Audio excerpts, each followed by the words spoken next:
Okay. Good evening. Welcome to the Beverly School Committee Subcommittee meeting on Curriculum Instruction and Student Life. It's our bonus Curriculum Instruction and Student Life meeting. Today is Wednesday, May 12th, 2021. We're meeting in a hybrid model today using a remote meeting application provided at no cost to our district. BevCam is broadcasting us tonight, allowing for public access to open portions of the meeting. This is allowed under the Governor's March 12th, 2020 order entitled Order Suspending Certain Provisions of the Open Meeting Law, Mass General Law, 30A, Section 20. This order specifically suspends the need for a quorum and the chair to be physically present and asks our body to use technical methods to allow safe public access. We would encourage viewers to utilize the BevCam streaming options this evening if possible. We're also trying a captioning tool while a longer-term, better solution is created citywide. So Ms. Abel is going to help me with attendance on who's here remotely. Thank you, Ms. Abel. Certainly. So we are joined online today so far by student Virginia Betts from the high school, our citizen representative Lorgan Sudak, and our other citizen representative Joanne Hildreth. We also have assistant principal Gregory Twombly.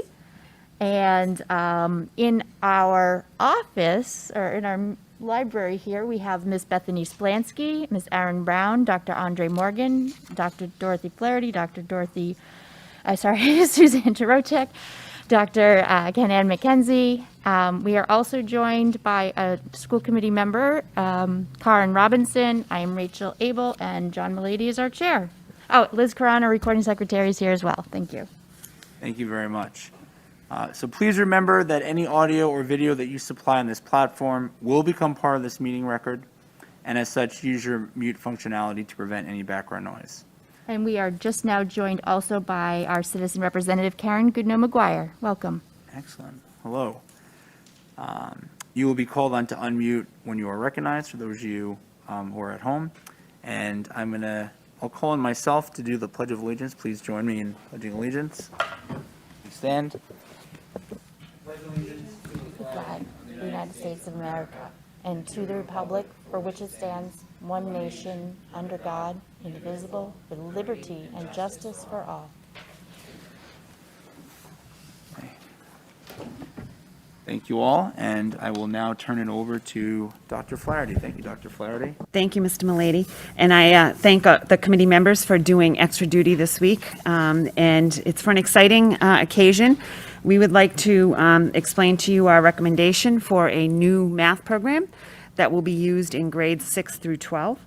And so that we can have a vote this evening, hopefully, to approve the recommended program so that the school committee as a whole can vote on it at their meeting that begins at 7 o'clock this evening. I'd like to begin by giving you just a little bit of an overview of what has taken place to get us to this point. And if you remember earlier in the year, we showed you that we have a curriculum review cycle. And for this year, our focus was looking at math. And we adopted the ZERN program for our elementary schools over the summer for implementation. And that has been going very well, and we will continue to do some professional development around that this summer. And we'll also offer some summer programming for students to be able to work from home on their ZERN program. We had a high school committee that was working on looking at the high school programs for algebra, geometry, and algebra 2. We then had some input from the middle school as well.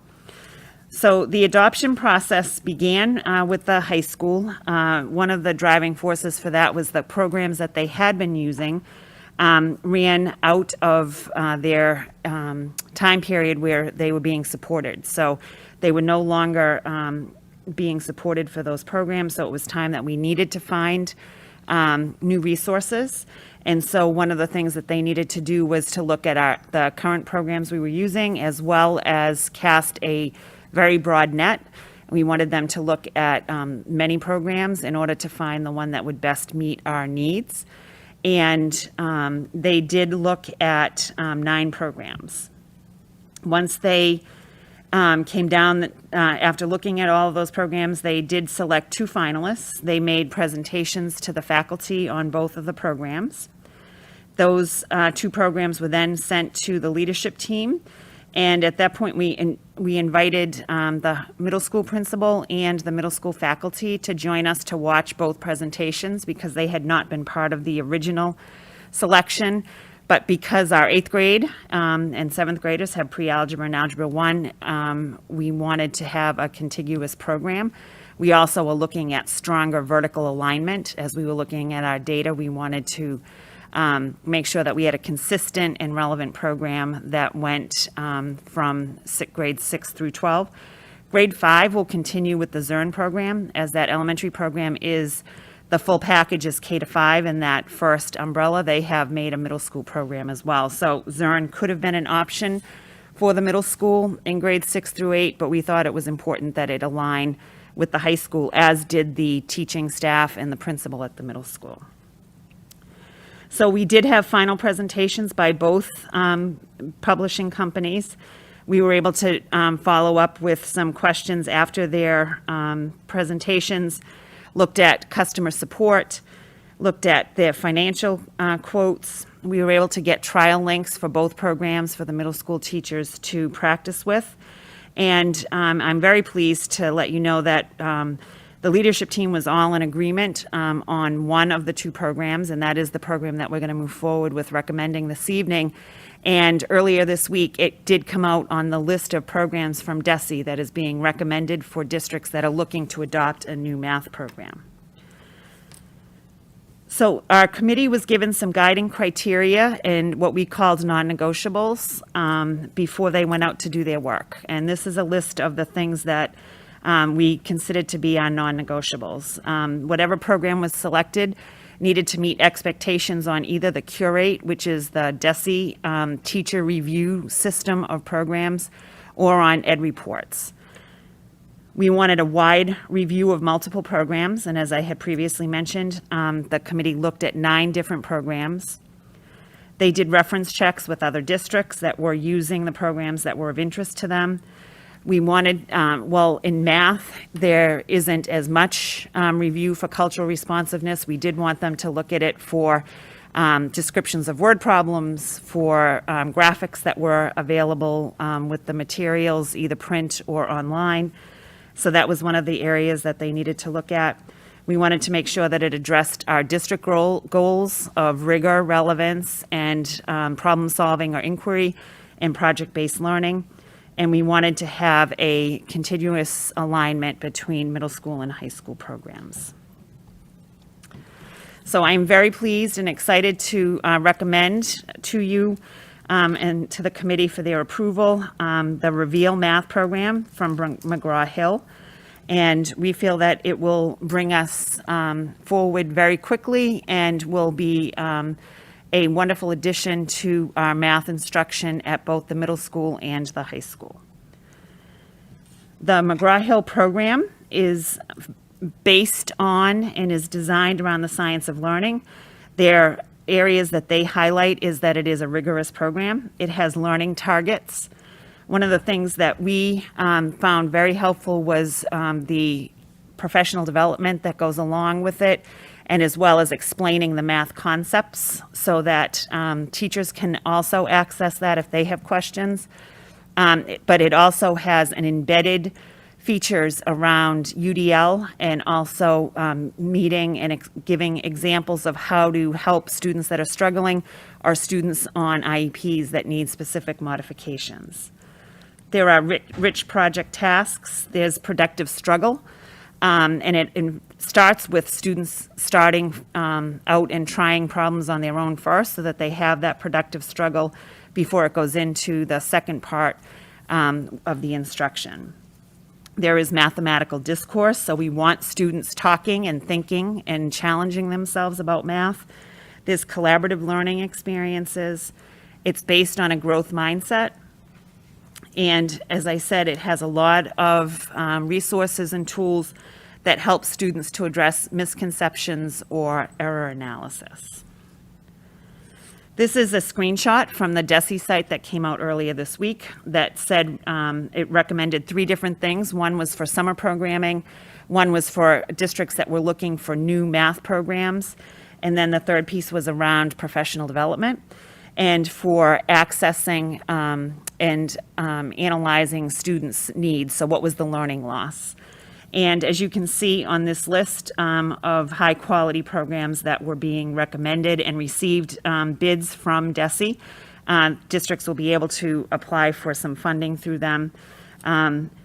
We were very happy to see that not only was McGraw-Hill on the list, but the 2 programs that we're using at our elementary school, Zern and Agile Mind, which is ST Math, GG, all made the list. This represents the Ed Report ratings from the high school program, and then also for the Reveal program for grades 6, 7, and 8. You'll see that it's a different point scale, so you can't compare the high school and the middle school programs. But across the board in all categories, meeting expectations for alignment. The first area is focus and coherence. The second is on rigor and mathematical practice. And then the third area is around usability. That they received greens meeting expectations across all categories at all grade levels. One of the exciting features that we found with Reveal, and it is an additional cost, but it's one that we are going to do for all students in grades 6 through 12. Moving forward, we may not need it for every student, but until we can get a baseline of any learning loss that existed because of the closure, we are moving forward, recommending it for the first 3 years of the program. And what Alex is it's based on artificial intelligence, but it creates a personalized learning plan for every student. So if they're struggling, teachers can assess exactly where they are, what standards they may be missing, where there may be either learning loss or a gap, and then it provides practice and learning and education that students can access to help close those learning gaps. And so everybody can be in the room together, but everybody might be at a little bit of a different point, and they can be sitting next to each other and all getting exactly what they need independently. So when we look at the program overall, it comes out to be approximately $33,000 per grade or subject, because in the high school it's subject-based, in the middle school it's grade-based. But this gives us a license for 3 years to the program. It allows access to Alex for 3 years for every student in grades 6 through, and when we say 6 through 12, you could have a senior that's taking a math program, but it's for algebra, geometry, and algebra 2. And it also provides in-depth professional development and training on the program for our teaching staff. And they'll be able to, hopefully if it's approved this evening, we'll be able to get them signed up and do the initial training before school ends, so that teachers will have access to the program over the summer and can start to do some learning and planning on their own. One of the things that I just wanted to highlight out, and when you look, historically, when you're adopting a new textbook series, you might be spending $100,000 to $125,000 or $150,000, but you have a textbook that lasts for 10 or 12 years. This is really a change because we're not using all print resources, and we're moving more to online and virtual. 2 things. One, we will have 30 print versions of everything that's available online for students that may need modifications or need a print package versus working virtually. But students learn, and they're used to doing the online piece. And then we also learned through the pandemic that it gives us much more flexibility when we don't know what may happen in the future. But what happens is it's kind of the difference between buying and leasing a car.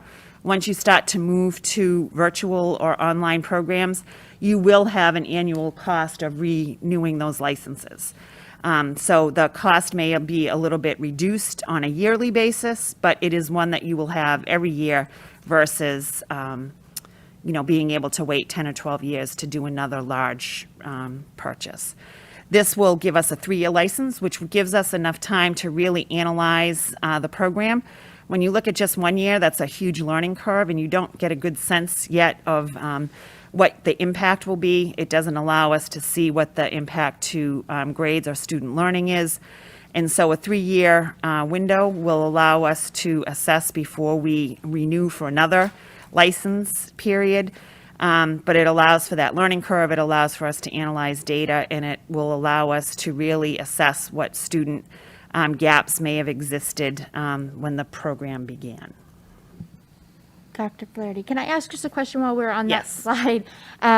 We are a rather large middle school, so when we say a grade level, we mean about 350 to Correct. 400 kids, and that was in their estimate. So are we capped at any number as we start to see our classes from 350 go up to 400 in these 3 years?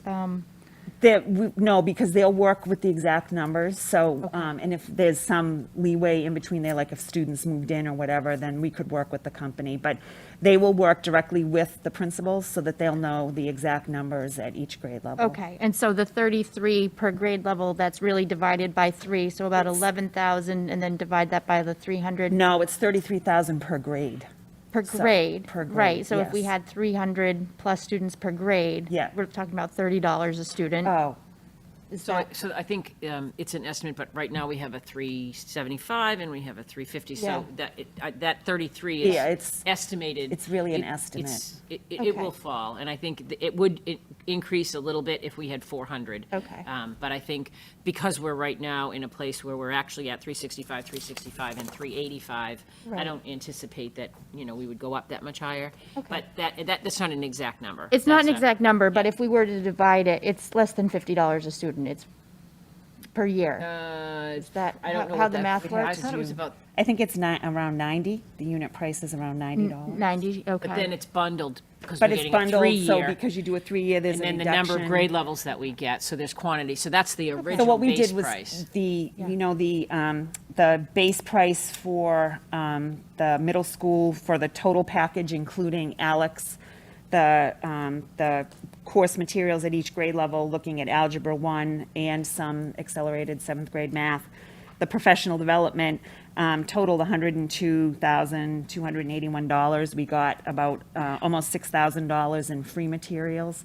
So we just took that and divided it. Divided it, okay. Thank you. I just wanted to make sure I was kind of Yeah. ballparking in the right area. Okay. And so I'd answer any questions that you might have.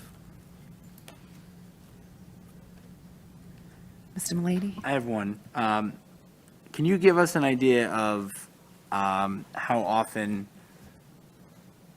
districts will re-examine the math programs? Because I think it's important for people to understand that this is not coming out of the blue, that which is normally the timeline for a curriculum review.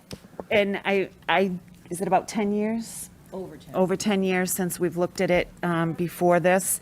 And as you saw on that first slide, what we're trying to do is to get all of our programs into a 5-year review process. And so it will take us, and there, once we go through that, then we'll get into a cycle where we shouldn't be getting different subject areas hitting us financially at the same year. So we're trying to, as we're adopting new curriculum or bringing on new resources, we're trying to get it so that the dates and the times that licenses are due will be spread out. So there will be an impact every year for a subject, but hopefully it will get to the point where it's just one subject per year. If you remember last year, we adopted the social studies, and that was a cost of almost, I'm going to say $80,000. Just for the high But school. We took a 6-year license on that, so we're creating a sort of a matrix that says we don't want math and social studies running out at the same time. So when we're negotiating our licenses, we're looking to line them up so that we have an established number for curriculum renewal each year that's built into the budget so we don't get hit. We're very fortunate right now that these are all eligible for ESSER funds, so we're taking advantage of that. But knowing also, you know, that we don't want to have something else hit in 24, 25 when this does need to come up for renewal. We need to have planned for it that way. So we're looking at it in that manner.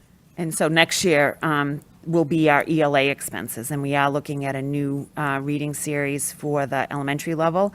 But one of the things that we also do when we do a review is to say, what are we currently using that may not be the best tool? And so while we are still going to look at Edmentum, which you approved last year, and is very expensive, it's almost $22,000 a year. We are not going to keep that for grades 6 through 8 because the ALEX program will replace that. We will still be pursuing using Edmentum for grade 5 because they need to have a program that will allow them to do the personalized learning as well. One more thing, I just wanted to give a compliment about the ALEX program. I can say that I've had a couple of conversations with constituents and neighbors about concern about their specific child's loss of learning and where they are. And it seems like this type of program will allow that individualized identification, which I think is going to address a lot of fears and concerns that people have. So I think it's, I'm very excited and I'm looking forward to making the final recommendation as a subcommittee. I just want to clarify one thing too. So the review cycle is on, and in 5 years we'll review again, but we come forward with program changes. So the last time that you had a program change in Beverly was when we dropped everyday math, which was years ago. So we do the review cycle and we'll report out at curriculum and instruction how that review cycle is going, but unless we're adopting a new program, it doesn't require a vote. So, but this is literally going with a whole new program, and so that's why it's in front of you for a vote. Dr. McKenzie? Thank you. I have a question about the UDL aspect of it. Sometimes when programs are virtual, I'm not sure how that works, but I'm assuming this is more than virtual. So can you just talk about the UDL piece a little bit? There are, as we had said in the presentation, they showed us there's a whole section for that teachers can go to that give them strategies that they can use. So while much of this is online, there are ways that you can do it in the classroom. And as I said, we're going to have 30 copies that will be available for print resources. And they give you strategies that you can implement while you're using this to meet the UDL aspect of it. Thank you.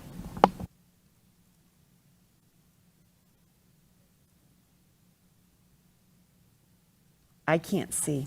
Sorry, I apologize. Ms. Hildreth has a question. So, Dr. Trocheck, you had mentioned the ESSER funds. How much of the cost is going to come from the ESSER funds, and how much is going to come out of the school budget? For this particular program, all of the funds are coming out of ESSER. So one of the allowable uses under ESSER is if you're revisiting and looking at the efficacy of curriculum, and particularly in mitigating any learning loss or any of those things. So I think we were kind of lucky that we were in the midst of this math review at this time. The timing seemed to work out really nicely. And I think math is the area of grave concern around the past year of instruction. It's been a very challenging year in the math department in terms of, the curriculum and some of those things. And our math teachers have been phenomenal at finding ways to kind of reach kids, but also being very engaged in this selection process. And so we learned a lot over the course of the year, and we were lucky that our teachers were as active as they were in the selection of this program, and also extremely lucky that it qualifies for ESSER funds. So this money, this particular year purchase will come entirely from ESSER funds. Fantastic.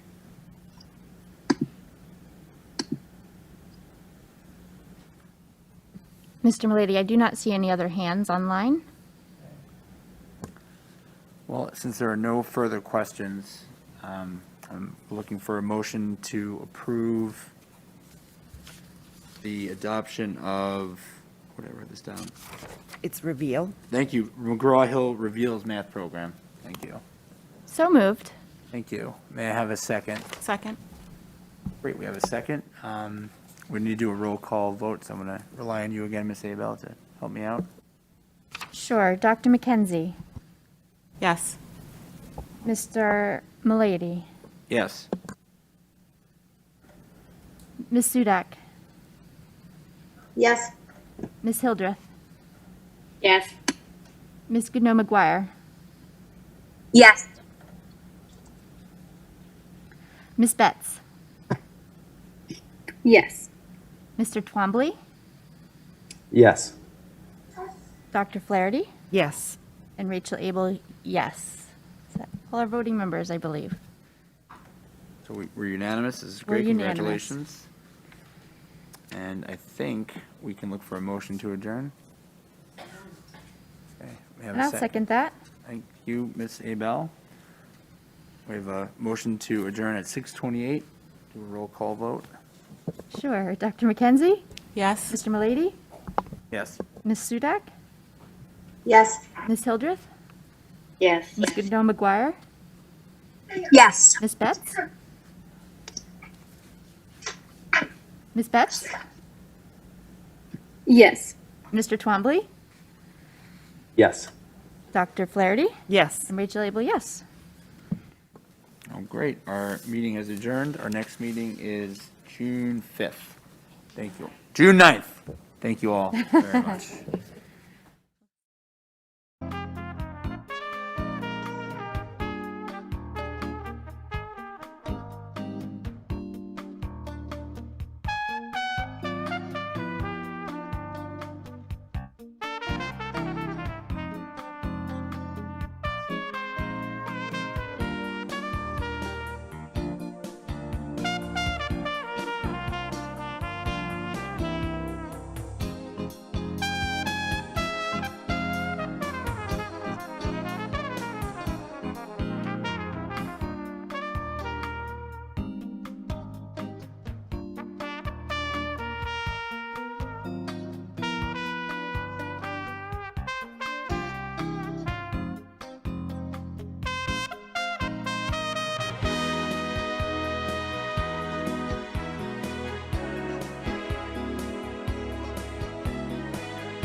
Okay, welcome everyone. Tonight is Wednesday, May 12th, 2021.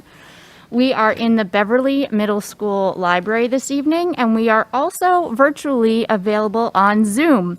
We thank our good friends at BevCam for broadcasting us this evening and also streaming us on their website and on their YouTube channel. So this is a hybrid meeting.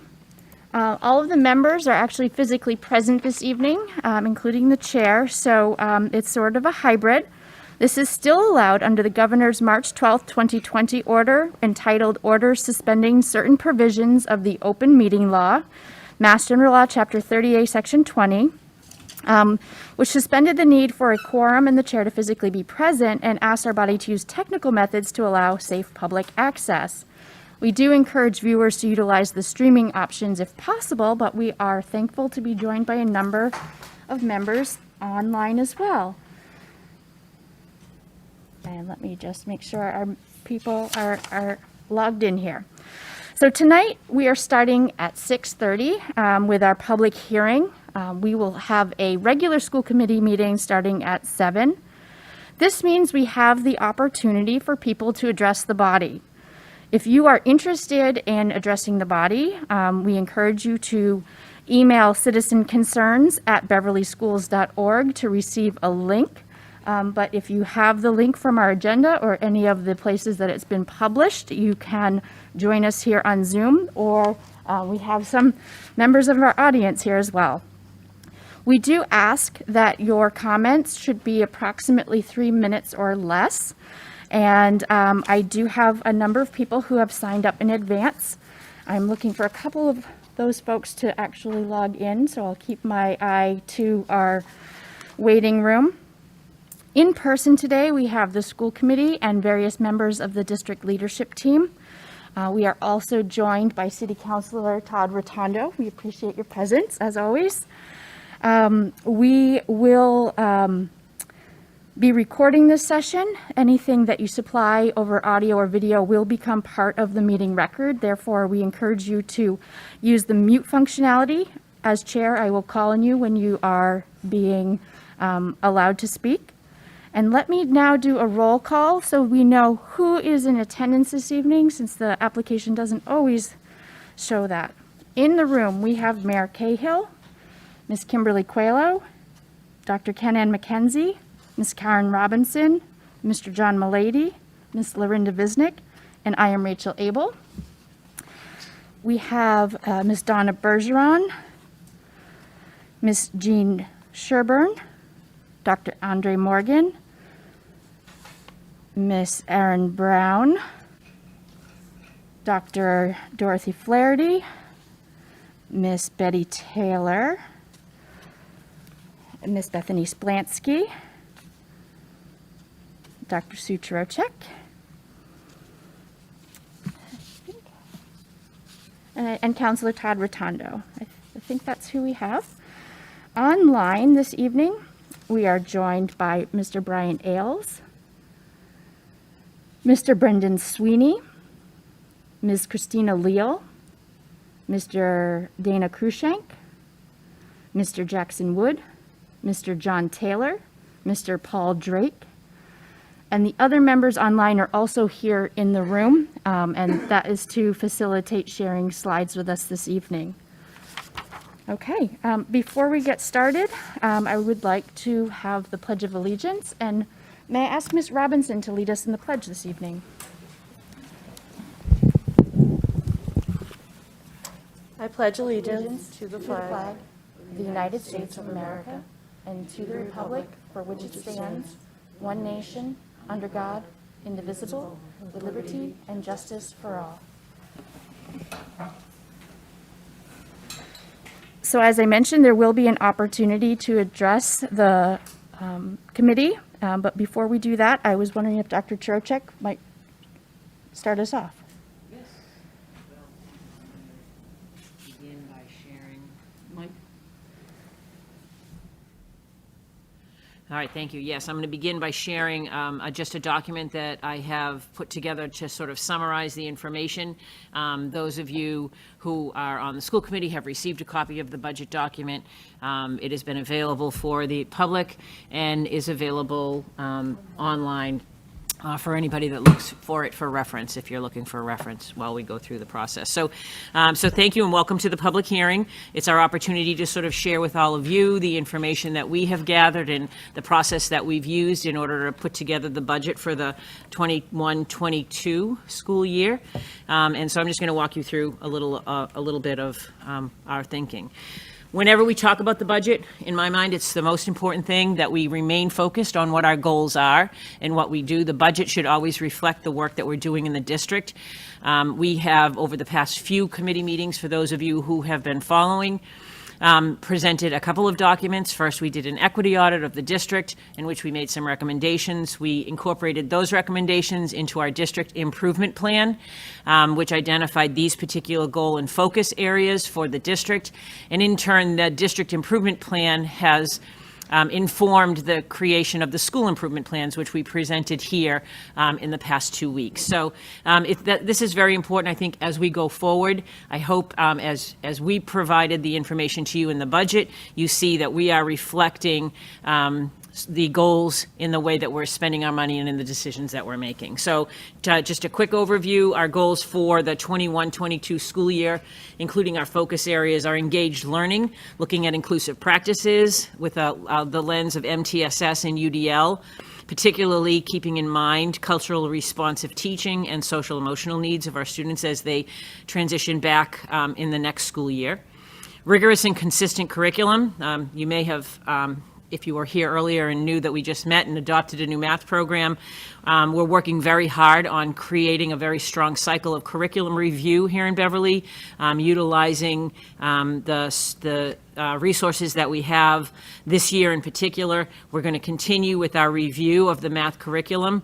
We'll be adopting a new program at the high school and be looking at that program in terms of alignment for our middle school as well as reviewing our ELA curriculum. And across the entire curriculum, looking to make sure that we're assessing the cultural relevance of all of our materials. And we'll also be focusing on increasing access for advanced coursework for all of our students in all of our student groups. And then finally, focus for us is to focus on operations and management practices, particularly in hiring. We want to make sure that we're reducing bias and we're increasing retention, and particularly looking at recruiting and succession planning as it really relates to making sure that our workforce is more representative of our student body.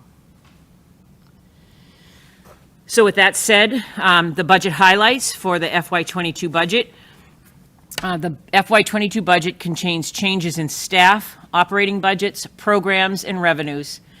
We're proposing staff increases that include 2.9 full-time equivalents to the appropriated budget. In the FY22 budget cycle, the district will also benefit from ESSER funding. Congress has provided financial support for districts and schools through the Elementary and Secondary School Emergency Relief Fund, and this is to address the ongoing impact of the COVID-19 pandemic. Beverly received $555,939 in ESSER 1 funding in the first round of funding, and an additional $2.1 million in ESSER 2 funding. So these funds will be available to us over a 2-year cycle, and an additional 21.5 FTEs are being proposed in the FY22 budget cycle, which will be funded by this ESSER grant. These positions are temporary for 1 or 2 years, and they address the recovery and renewal process for our students. As always, we have to consider the major factors that impact the creation of the FY22 budget. We have contractual obligations, which I will discuss, enrollment requests, areas of enrollment that our principals and department heads have identified as needing to make sure they're meeting the needs of all their students. And then, as I mentioned, the ESSER funding, we're looking to utilize the ESSER funding to address the impact of COVID-19, looking at learning loss, learning lags, the recovery and renewal process, and finally the remediation, but not only remediation, access and acceleration to make sure that we're moving forward. Contractual obligations are those that we have the requirement to meet. And so we are currently in negotiations with the BTA. The BTA represents 3 units, our teachers, our administrators, and our paraprofessionals. So we are, as we're, haven't resolved those contracts yet, we know that information is to be determined. However, to give you some reference, I wanted to provide you with some benchmark numbers so you understand in terms of the salary costs that are embedded in the budget. Right now, 1% of our cost of living for all of our employees, all of our units, is $468,063. A 2% cost of living increase is $936,126. So those are just benchmark numbers to keep in mind as we go forward.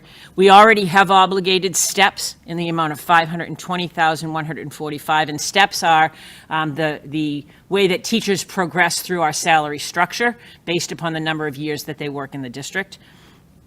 And we always set aside, we set aside $180,000 for lanes, sometimes called columns, which are moves that teachers can make based upon the education that they receive over the course of the year. So in terms of enrollment requests, there's a couple of shifts here as we go forward, but Jean and I continue to work regularly to take a look at the budget and where in fact we have money and where we will provide the funding. And so we've made a couple of shifts based upon opportunities that came about. These are the enrollment requests that we would like assigned to the appropriated budget. These are positions that we believe we'll need to maintain even after the ESSER funding is gone. So I can read through the list. The elementary AIM teacher, that's a program that we have for special needs. We're looking for a teacher for that. We're looking to add 6 elementary paraprofessionals, 1 preschool paraprofessional, a middle school attain teacher, again, a program for special education. And at the high school, a .6 wellness teacher, a .6 art teacher, a special education teacher, as well as the Director of College and Career Readiness and Curriculum and Innovative Practices. Those are positions that we've talked about with you in the committee earlier. And within the special ed department, an OT assistant and a speech therapist. These are all positions that we want to add within the appropriated budget. And then we have enrollment requests that we think will be covered by either ESSER 1 or ESSER 2.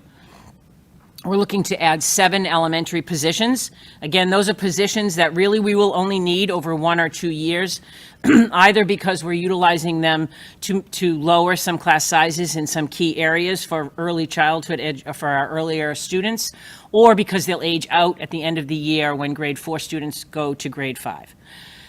We're looking for a middle school innovation coach. That's a position that we really believe is going to be essential as we incorporate some of our culturally responsive teaching and our UDL strategies into the middle school. Thank you. We shifted, we made a shift since the last time we spoke after we're looking at the data, and we've shifted from originally we were requesting 2 innovation coaches. We've actually made a shift and decided to add a guidance counselor for grade 8 at the middle school. We're still looking for 2 reading teachers at the middle school and an outreach counselor at the middle school, as well as a .5 high school adjustment counselor, tech support integration specialist, and bus monitors. Again, these are all positions that would be funded by ESSER. We consider it to still be a bit of a moving target in terms of assessing the needs of our students as they return. The more we have them in school and the more we get to know them, we'll be making recommendations and adjustments accordingly.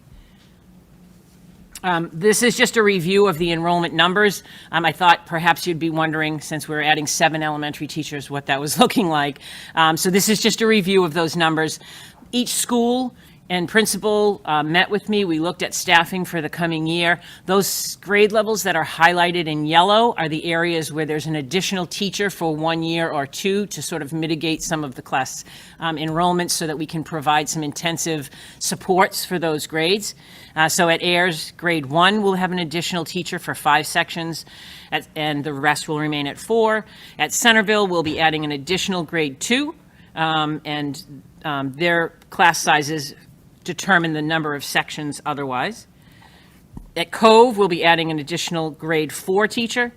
At Hannah, an additional grade 2 teacher. And then finally, at North Beverly, 2 additional teachers, 1 in grade 3 and 1 in grade 4. And that's pretty representative of how our enrollments are a little fluctuating between schools, depending on the cohort size. So then finally, we have some requests that are non-staff requests that we either are attributing to the appropriated budget or to the ESSER funding. We know one of the more successful additions to our programming this past year at the high school has been the Essex Tech After Dark program.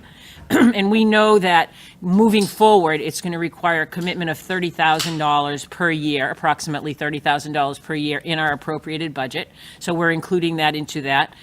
We've got increases in special education transportation of $50,000. Increases, we're looking to provide a new software transportation software program at a cost of $13,000. And then we know that we have some increases in special education tuitions that amount to $144,369. We also have some expenses that that we know right now we're going to attribute to the ESSER funding. The $90,000 is the remaining balance for this final year of adding in our rising juniors. It's possible that we may get a grant for that, and we may not need to utilize ESSER funding for that, but we want to make sure that we're clear that that's where we would get the funding if the grant didn't come through. We have a really strong commitment to that program. We have some technology expenses, about $68,000 that we believe that we would apply to ESSER funding. And then finally, you'll see that we've put aside $200,000 for curriculum materials, and that you just recently appropriated or voted to adopt a new math program, and so that's that funding line where that money would be coming from. So that brings the summary. This is just a reminder of our FY21 budget. Our FY21 city contribution was $53,160,375. We received Chapter 70 funding of $10,125,430. Our final budget appropriation for FY21 was $63,285,805.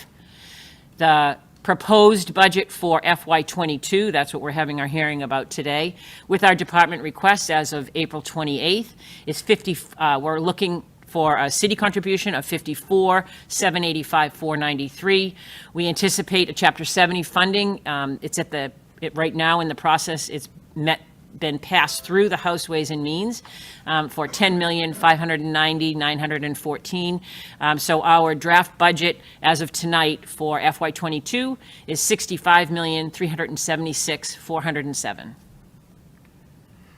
Just to give you a heads up on that Chapter 70 funding, we're in the legislative process in terms of that money being allocated to the districts. And we have the governor's budget had originally proposed $10,492,715. House Ways and Means budget came through with $10,590,914. That's an incremental increase in Chapter 70 funding of $465,484. So we anticipate information from the Senate in the very next few days in terms of where that is, and that would give us our final Chapter 70 number.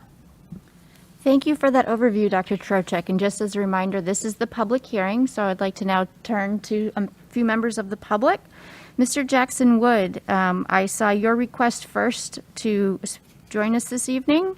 If you'd like to take yourself off mute, and if you had anything to share, the floor is yours for approximately three minutes, please.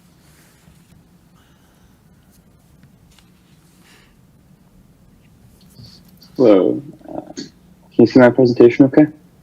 We can, thank you. Great.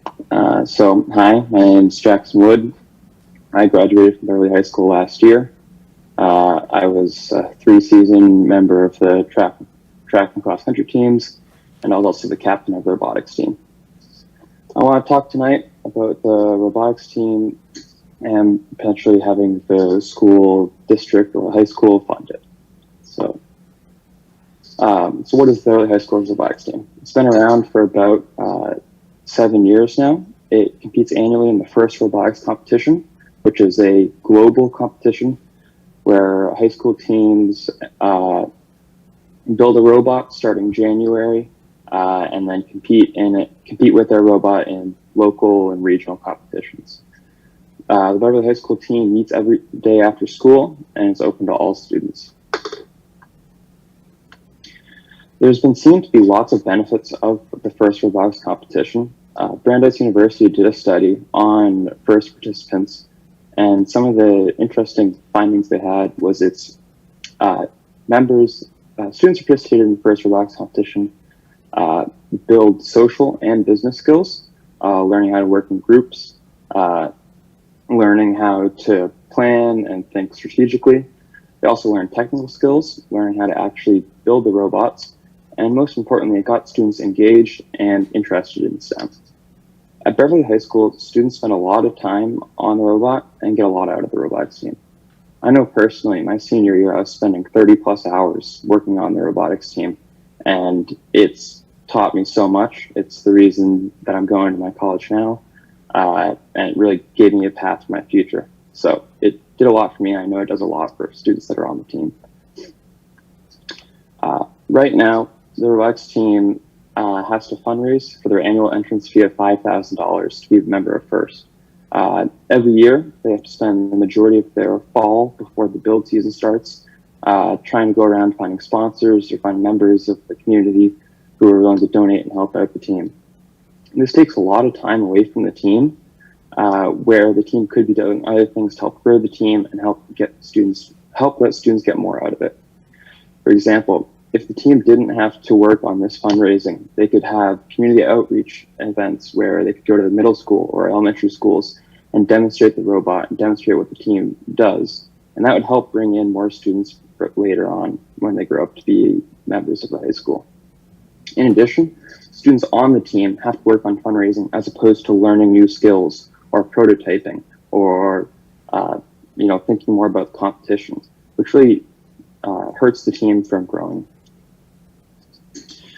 My solution is the robotics team annual entrance fee should be a part of the school budget. It's only $5,000, which is relatively small as compared to the entire budget or even just the athletics budget. Having the entrance fee funded by the school, like I said, would really help the team grow and benefit a lot more students. FIRST does a lot for students, and getting more people engaged with it could be really beneficial to a lot more students. That's all I have to say. Thank you for listening, and I hope you consider funding the robotics team. Thank you so much, Mr. Wood. We appreciate that presentation. If you wouldn't mind shooting a copy of that over to the same email address where you signed up, I'll make sure that each of the members gets a copy of it. We appreciate you joining us this evening. Just for the record, could you give us your Beverly Street address? I no longer live in Beverly. Okay. Oh, so your former student. My Okay. family moved. Former student. Yeah. That's okay. Thank you so much. We really appreciate your Yep. time and for your presentation. The next Thank you. person we had sign up this evening is Mr. John Taylor. And if you could give us your address for the record.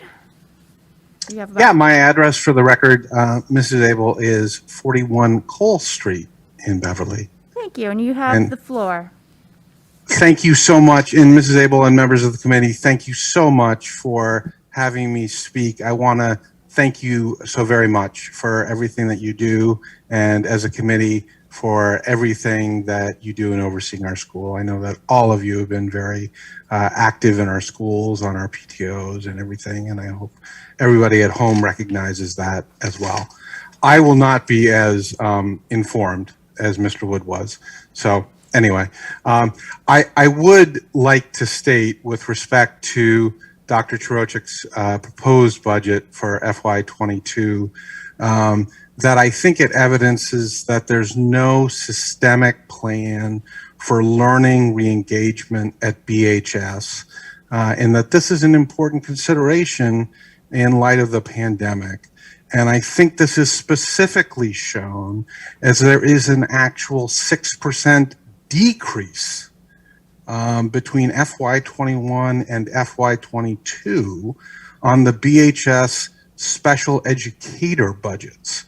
Those are budgets that are used to help our children re-engage from a learning perspective.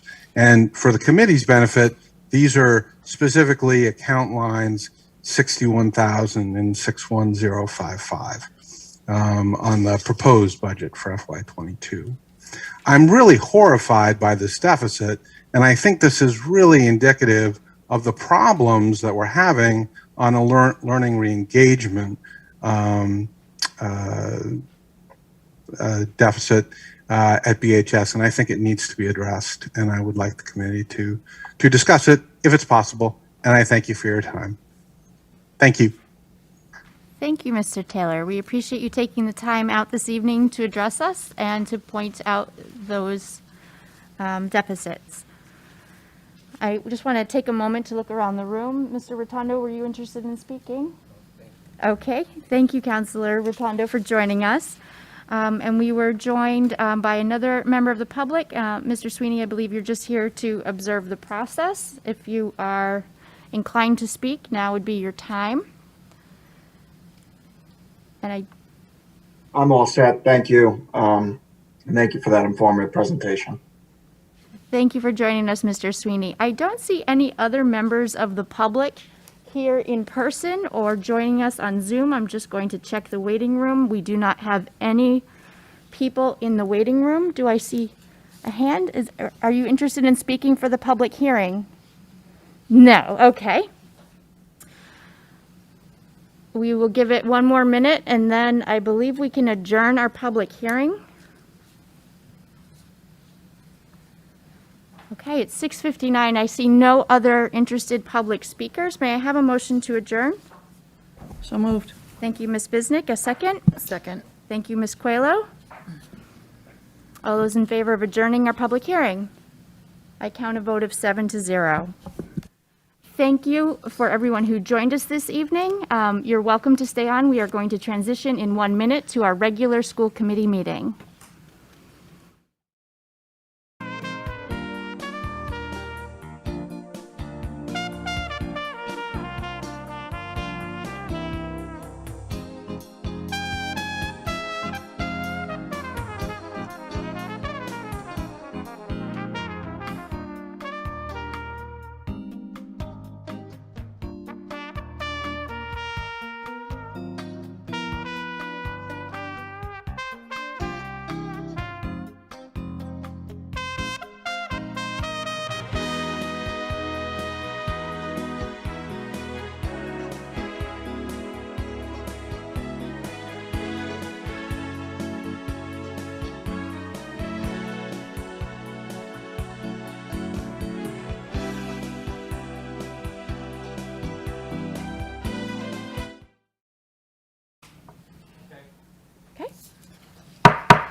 Thank you, everyone. It is 7 p.m. by the Beverly Middle School Library clock. Today is Wednesday, May 12th, 2021. We are meeting in a hybrid fashion this evening, which is permitted under the Governor's March 12th, 2020 order suspending certain provisions of Open Meeting Law, Chapter 30A, Section 20. However, all of the school committee members are here present this evening, and we are joined online by some members of the administrative staff, some members who are actually in the room that will be presenting, and some of our staff and leadership teams. I'm just letting someone in right now. What I am going to do is to remind you that we do have an opportunity this evening to address the body. It's an agenda item that we anticipate reaching around 7:10 p.m. If you are interested in addressing the body on any of the agenda or non-agenda items this evening, it will be imperative to contact citizen concerns at beverlyschools.org as soon as possible before we reach that agenda item so that you may be recognized. Our first order of business will be to take a roll call of attendance. We've had a slight shift in the room. We still have all of our school committee members, Mayor Michael Cahill, Ms. Kimberly Coelho, Dr. Ken-Ann McKenzie, Ms. Karen Robinson, Mr. John Mulady, Ms. Lorinda Visnick, and Ms. Rachel Abel, which is myself. We have Donna Bergeron, Jean Sherburne, Suzanne Chirocek, Dr. Andre Morgan, Aaron Brown, Dorothy Flaherty, Betty Taylor, Bethany Splansky, and we are joined by a parent and a student back there. for recognitions. Okay, so we will get to that in a moment. Please do keep your line on mute, and I will call for you to unmute when you are recognized. And remember that any audio or video that you do supply will become part of the recording from this meeting. Our first order of business for this meeting, again, is the pledge. May I ask Dr. McKenzie to lead us in the pledge this time?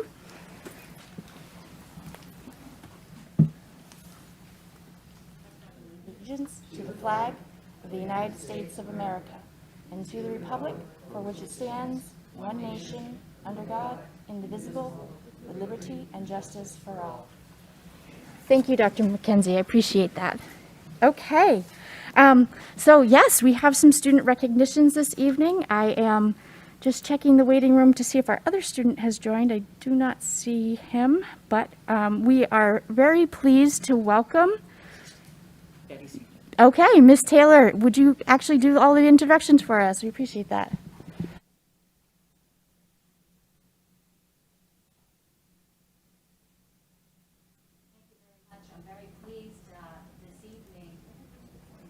One more time, sorry. Thank you very much. I'm very pleased this evening to present to the school committee and to the greater community our Valedictorian and Salutorian for the class of 2021. Our Valedictorian is here with us this evening. She has achieved a 4.87 GPA. She is a very active member of the Student Council for several years, and I can say personally I know her to be a great scholar, and by that I mean that someone that's really interested in learning and is concerned about learning, not just for herself personally, but for the school as a whole. She and I have exchanged a few emails over this whole COVID quarantine and talking about, you know, the impact on learning and what school should look like, and they've been enjoyable back and forth correspondence for me. And whenever I've had a chance to talk to Alexia, she has really shown how much she's interested in school, how much she's interested in the welfare of her fellow students. So Beverly High School's valedictorian for the class of 2021 is Alexia Vios.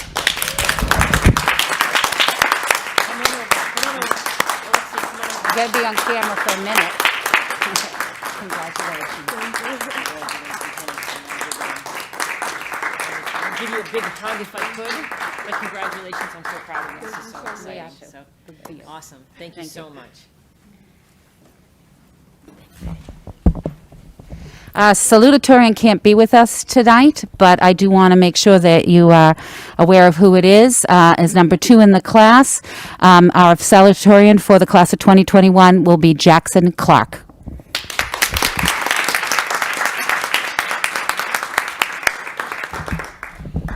Thank you so much, Miss Taylor, and congratulations, Alexia. Okay. Yep. You're welcome to stay for the rest of our meeting, or if you have studying or other things that you could better use your time for. Thank you so much for joining us. We'll look forward to seeing you at graduation. Okay, next order of business before us is the approval of our meeting records from our April 14th, 2021 regular school committee meeting. Do I have a motion to approve? So moved. Thank you, Ms. Visnick. Do I have a second? Second. Thank you, Ms. Coelho. Are there any corrections, amendments, or adjustments that need to be made to the meeting record this evening? I'm not seeing any hands. If we're ready to vote, all those in favor of approving those records? I have 7-0. Unanimous, thank you. And next, Jaslyn, I see that you've joined us, and I hope that our connection is good this evening. If you wouldn't mind, please give us your student report. Hello, hi. I'd just like to introduce Hollis for joining us today. She'll be taking over. Well, in the future. I'm gonna give the report now, but okay. So April 2nd was Good Friday. April 9th was the end of third quarter, and the fourth quarter began on April 12th. The report cards were posted on April 16th, and April 19th was Patriots Day. April vacation went from the 20th to the 23rd, and classes resumed on April 26th. April 27th was BHS Grade 11 SAT testing, and May 4th through 5th, ELA MCAS testing for grades 10 and 11. And May 11th and May 12th, which is today, is BHS and Math MCAS grades 10 and 11. Also today was the BHS Senior Rolling Rally from 1:30 to 2:15, roughly around there. A couple of upcoming events. June 6th is graduation. Early release for students' last day is also then. May 21st is BHS's last day for the REACH internship. And May 27th, senior grades are due. May 28th, grade 12 is the last day of class. June 1st is the graduation rehearsal, cap gowns, yearbooks, mock accident, senior lunch, and scholarship night from 6:30 to 8 p.m. June 2nd and 3rd are potential prom nights from 7 to 10. And that's all I have. Thank you. Thank you, Ms. Abbott. We always appreciate you joining us. And welcome, Hollis. We look forward to getting to know you in our future meetings. Okay, we've reached that point in our agenda a moment early for a forum for citizen concerns. Ms. Bergeron, I don't know if you can check to see if anyone has. Okay. While we were in public hearing, I did receive an email that I will distribute to all of the members of the school committee related to a position that was in the budget. So I will make sure you all receive that. It's not something I can read right now, but I will make sure it gets distributed. And I see no members of the public, so we will move right along. Our next item are items by consensus. Oh, and Ms. Abbott and Ms. Colby, if you need to run for any reason to attend to your studies or whatever, we appreciate you joining us. You're welcome to stay, but don't feel obligated. Okay, items by consensus. The agenda outlines items A through E. These are warrants in various amounts as outlined in the agenda. Collectively, I would like a motion to approve these. So moved. Thank you, Ms. Visnick. Second. Thank you, Ms. Robinson. All those in favor? Okay, 7-0, thank you. And next up is the school committee chair updates. I don't have a lot to report. One thing that we've talked about in a couple of our previous meetings is to try to find a date that works for a summer retreat. It's part of our policy and good practice to come together in either a training or in a facilitated way. I don't know if people have calendar dates prepared, but we can entertain a weeknight, a weekend. I know weekends are a little bit tougher with family commitments or other commitments. But I also am looking for members to suggest topics, either for training. We can use resources from MASC to come give us guidance on different areas that affect our governance. So I guess this is just a call for that. If people have preferences, they can state them now, or we can organize this over email to select a date and some topics. So if you would please give that your consideration. I don't know if anyone was prepared this evening. We will just put it out there. Okay, it's out in the universe. In terms of upcoming meetings, as if tonight's 4 meetings in a row weren't enough, we do have some additional meetings on our calendar that we all need to be aware of. We will be continuing to have negotiation meetings with our BTA units. At this point, we have locked in a couple of potential dates. I don't want to jump too far ahead on our agenda, but our plan is to continue with the interest-based bargaining. And so that would require a number of longer sessions. So we're looking at the 19th for that, prior to our F&F and a committee of the whole, which are also on May 19th. Looking forward, we would probably have at least another date in May, possibly the 25th, and then a couple of dates in June, which we're still negotiating, potentially the 8th and 21st. In June, our CISL meeting will be on the 9th because there are a lot of senior week activities that first week in June, so that's just a slight variation from the norm. So our CISL meeting is on June 9th. Our regular school committee, therefore, will be on the 16th. F&F will be on the 23rd. And at this point, I am not sure that we are intending to have a committee of the whole on the 30th. We'll have to play that by ear if we have unfinished business. As a reminder, we had our public hearing this evening, and we had committed to having our committee of the whole at 7:30 next Wednesday for our vote on that matter. Question. Yes. I'm not sure that our posted meeting schedule online is correct. Okay, we'll have a So look can at you that. Sure. repeat next Wednesday, what time is FNF versus Committee of the Whole? Sure. So our F and F will bump to 6:30. So we'll have 6:30 to 7:30 for Facility and Finance, and Committee of the Whole at 7:30. Yeah, we need to update our online schedule. Okay. Okay. We will take care of that. Thank you for calling our attention to it.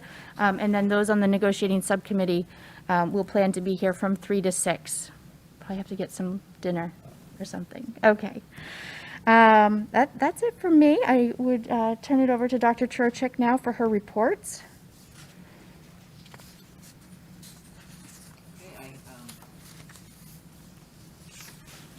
I'm happy to report that I have a short report tonight, so compared to the lengthy ones that I've had over the past 18 months. But I do have some information to share with you. The few things that I have, this is what I have on my list, that the North Shore Consortium's approved tuition rates and budget, a budget update and discussion if the committee so chooses to do that. And then just a quick update on the metrics that we follow on a regular basis at our meetings. So the first is that you were provided a copy of the 21-22 approved tuition rates and budget for the North Shore Consortium in your supporting documents. The Finance Committee of the North Shore Consortium presented those to the board. The board, in this case, is made up of the superintendents from member districts, and I'm sharing them here with you for your information. I've reviewed these documents with our administrators, and we have made adjustments to our budget to ensure that we have adequate funding for our students that are attending their program. So it's just one of the requirements that I fulfill as a member of the board to make sure that the school committee is informed and has the information on that program. So and I don't know if you have any particular questions about the budget or the rates or any of those things, but you did get a pretty lengthy document, I think, that gave you all that information. I'm not seeing any hands. Okay. So then I'm going to shift over to the COVID metrics that we have, and I've been trying to maintain and manage a 4-week picture for you so you can see what it looks like. In Beverly, again, we made that commitment early in the year that we would be keeping our eye on this and that we would utilize this to make any decisions that we needed. I'm actually pretty amazed at the data that I have to share with you this evening.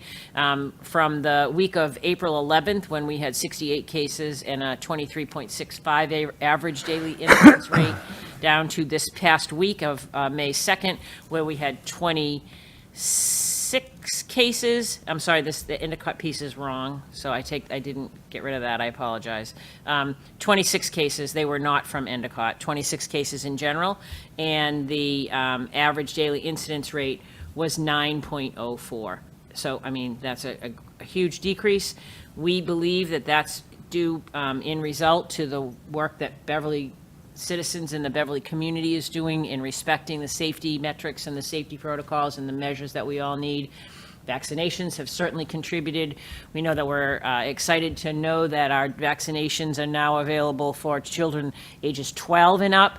And so I think we're just, it just feels like we're moving in a very positive direction.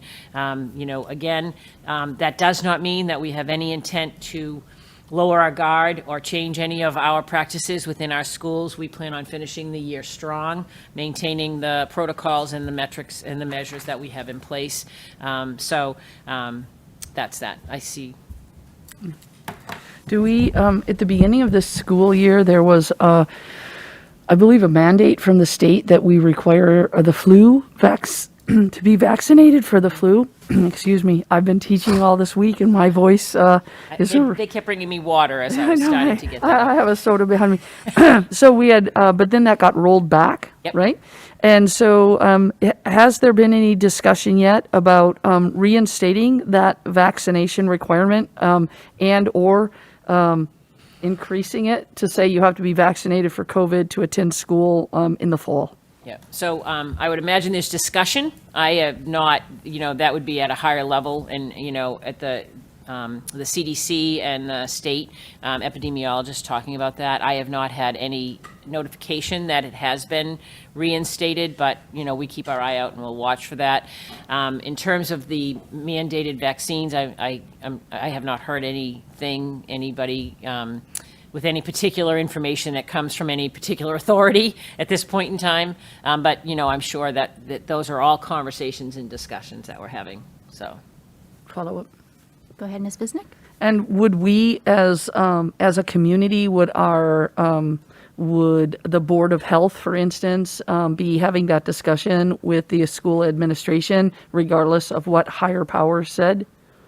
I would imagine that's a discussion that could be had. I will say that the flu, the mandate for the flu vaccine, is it called I don't even, flu shot? All my words are kind of coming together. There are many challenges that came with that mandate for trying to follow up and get it through.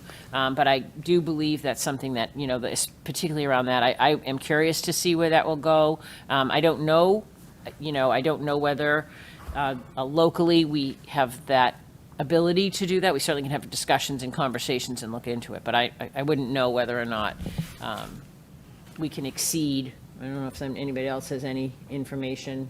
Dot, do you have any idea? Dr. Flaherty? Just what I've heard on the local news, there are some local school districts that are saying that they are going to require the COVID vaccine for return in the fall. And I did see the governor as well, who said that at this point, he's not ready to have those conversations. He'd rather use it as a tool of encouragement. And so that may come further down the road, but right now, they're not looking at it as a state mandate. I will say that we've been asked to join in on at a couple of different levels on campaigns to encourage vaccination, and most certainly will be a part of that. Encouraging everyone and anyone to do their part and become vaccinated to help us in this. Thank you, Melissa. Were there other questions related to the COVID slide or the first slide?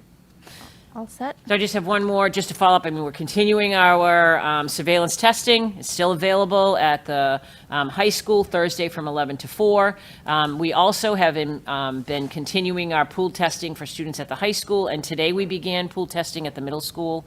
Our participation numbers are low in that, and that is something for all of our students that requires parental consent and parents signing them up for that. So, but it's offered. I think we're happy to have been able to put it in place. Should in fact a need arise for us to really ramp that up, we know the structure and we have it available, and we are partnering and we are covered on this testing through the Department of Ed for the pool testing through the end of the school year. So, and I actually think into the summer too, but I'm not positive if we're going to be running it in the summer or not. So, in the city, we're partnering with the city in terms of the surveillance testing for students and staff weekly. Again, our participation numbers are low. I think that's indicative of the other metric that I shared with you earlier, but it's there and it's available for anybody that's interested in taking part in it. Mr. Milady. I have a question, but it's more applicable for the other slide. I know that Reading has collected data on the number of high school students that have received the vaccine, and I'm assuming they've done this voluntarily. Would that be something that we could consider getting that information to present to the public towards the end of the year? Just thinking that this might help some families make their decisions about enrollment for the fall. So I was speaking actually today. We actually, I don't know if I've made official announcement. Our nurse leader, June Cases, is retiring, and she is. Thank for her. We're happy for her. Today, however, we finalized our hiring of our replacement, and so Jody Elder, who is a nurse here at the middle school, will be assuming the role of nurse leader, and had that specific conversation with her, that, how can we think about what is the data collection going to look like? How will we know? Where are we with our 16s and ups? Because we were actually today talking about the fact that they opened up the 12 to 16 age range. And so we're very much interested in collecting that data and trying to make it as available as we can. Do we have other questions for Dr. Trocheck related to this topic? Sorry to spring the June cases thing on you guys. We're happy for her, though. She's very happy. Yeah. She deserves it. Yeah, and so that's all that I have tonight for my report, and the only other item I had on there was budget discussion, and we had put on the agenda the budget discussion and with an asterisk, so we could vote if it's something, we had no idea, so I'm going to turn it over to Rachel. So as a reminder, we just had our public hearing. Dr. Trocheck gave us a presentation. We are coming together again next Wednesday with the intention to vote on our FY22 budget appropriation request for our mayor to put forward to the city council. It's incumbent upon us to make sure that we have all of our discussion here at the table. If we have any adjustments that we want to make to the recommended budget that we've seen. If we have any questions, need any clarification, this would be our opportunity to ask any questions that we might have had from the presentation Dr. Trocheck just gave us, and or our invitation to make sure that we individually speak with Dr. Trocheck before our meeting next Wednesday. So with that, I wonder if there's any questions or comments from members. Ms. Bisnick.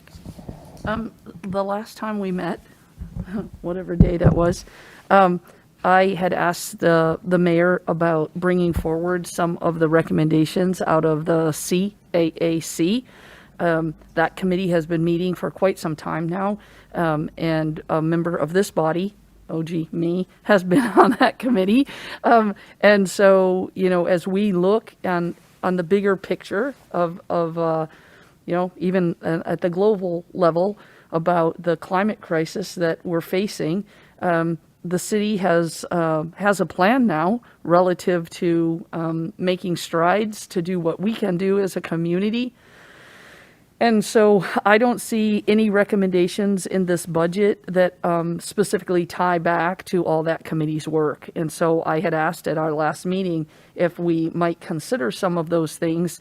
And I wonder if we can't talk about that a little bit this evening, or at least hear from the mayor relative to what that committee's report says and what the city's trying to do.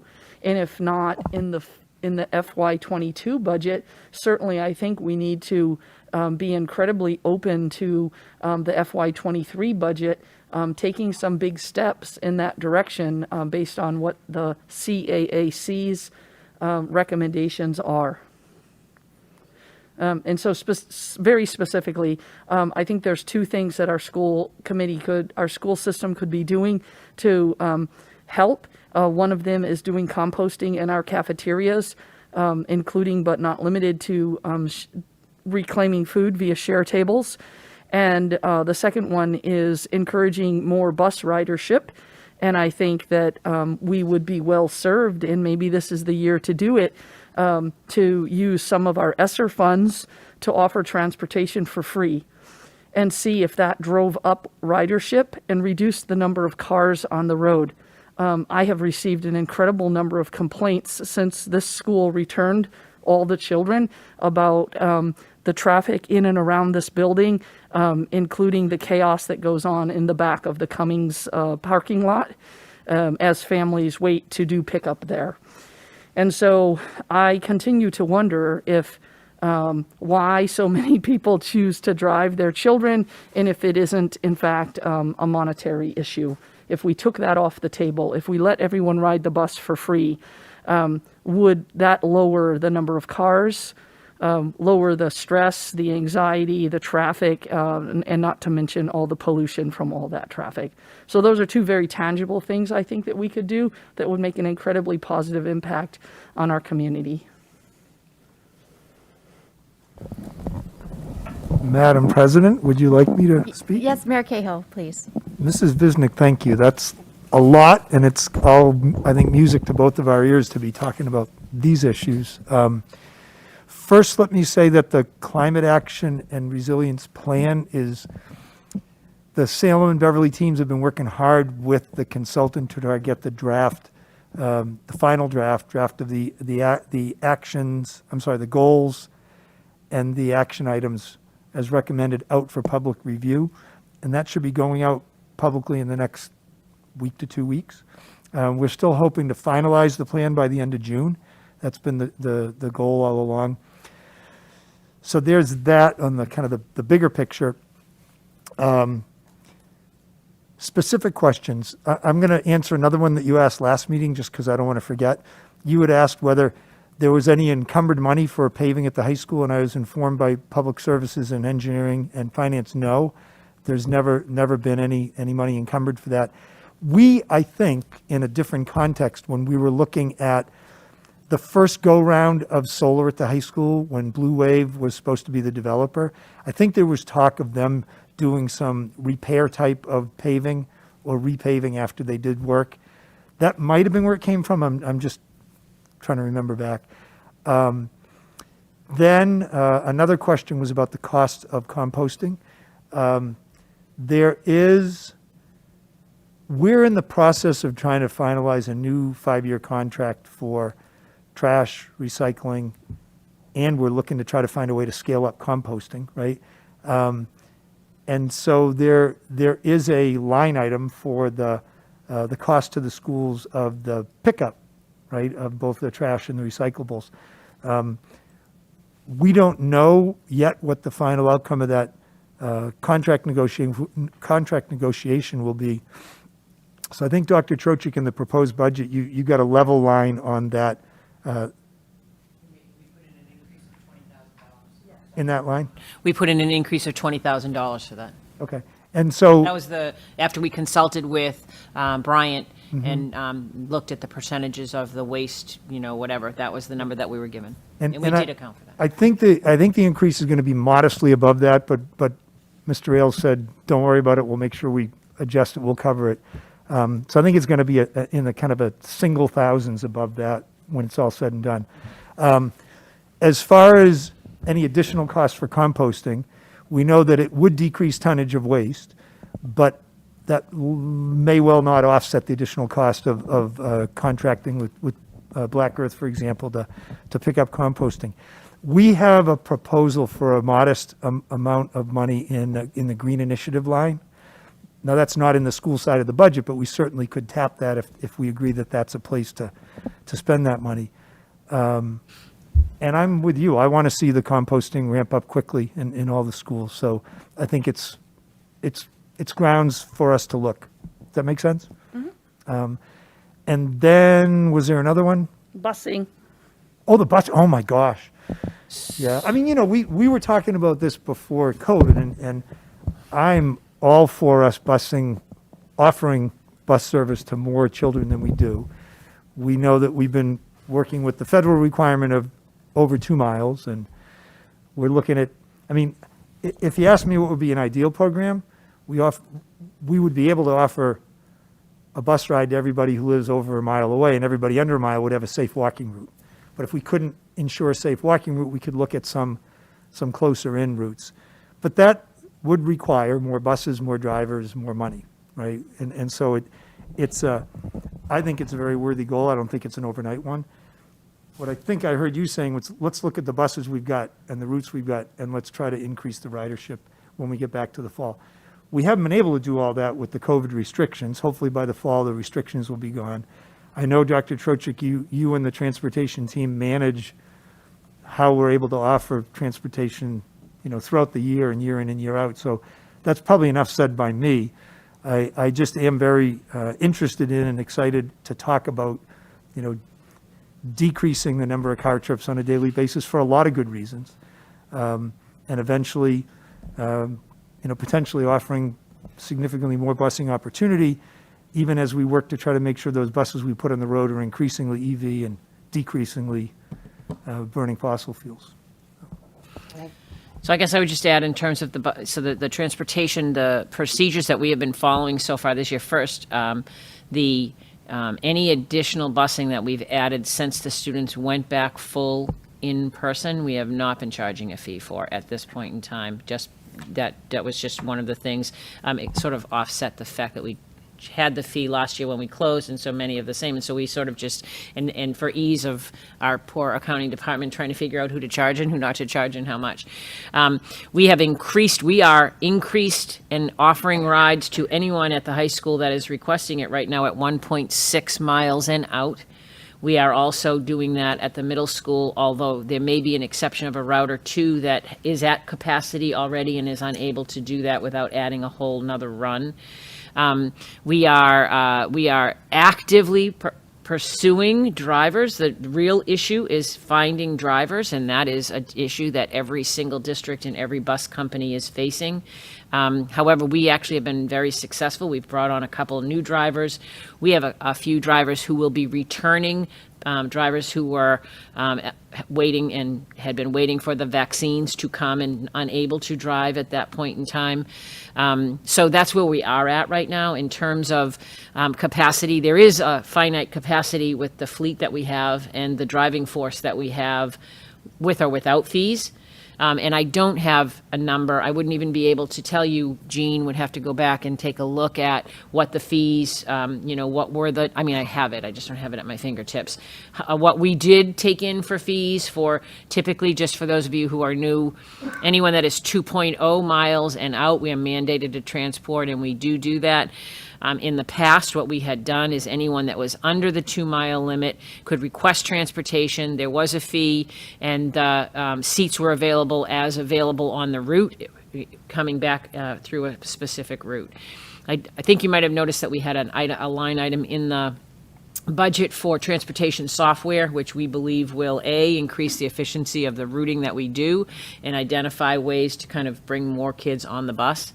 And so that's my update, so to speak, on the items that you said. I mean, we can go back and take a look at what that money is, but I heard you say ESSER funds, so that's not really impacting the appropriated budget at this point in time. That's something that would be going, and that's sort of not part of the appropriated budget right now, so. Right. And I think that, we're in a unique position that because we have those funds, we can, do a 1-year pilot. We can look at, I believe it's on the order of $250,000. What do we normally have for a expected income on a normal school year?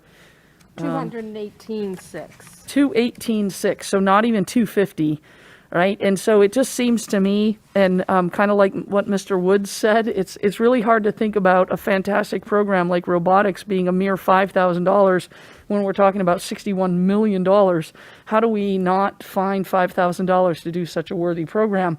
Similarly, how do we, knowing that we're faced with a climate crisis, how do we not say, let's take $218,000 of income off the table in hope to drive up ridership?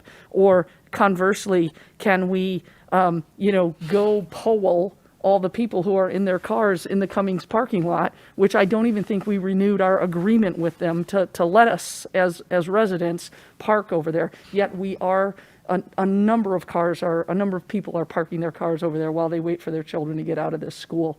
So there's a plethora of issues around this particular school and parking and release time. And I think we are doing everyone a disservice if we don't have that discussion about possible ways to overcome those problems. That's great. I'm glad you brought that up, because I think perhaps people aren't aware. We have those ongoing discussions, so we're not ignoring any issues with traffic.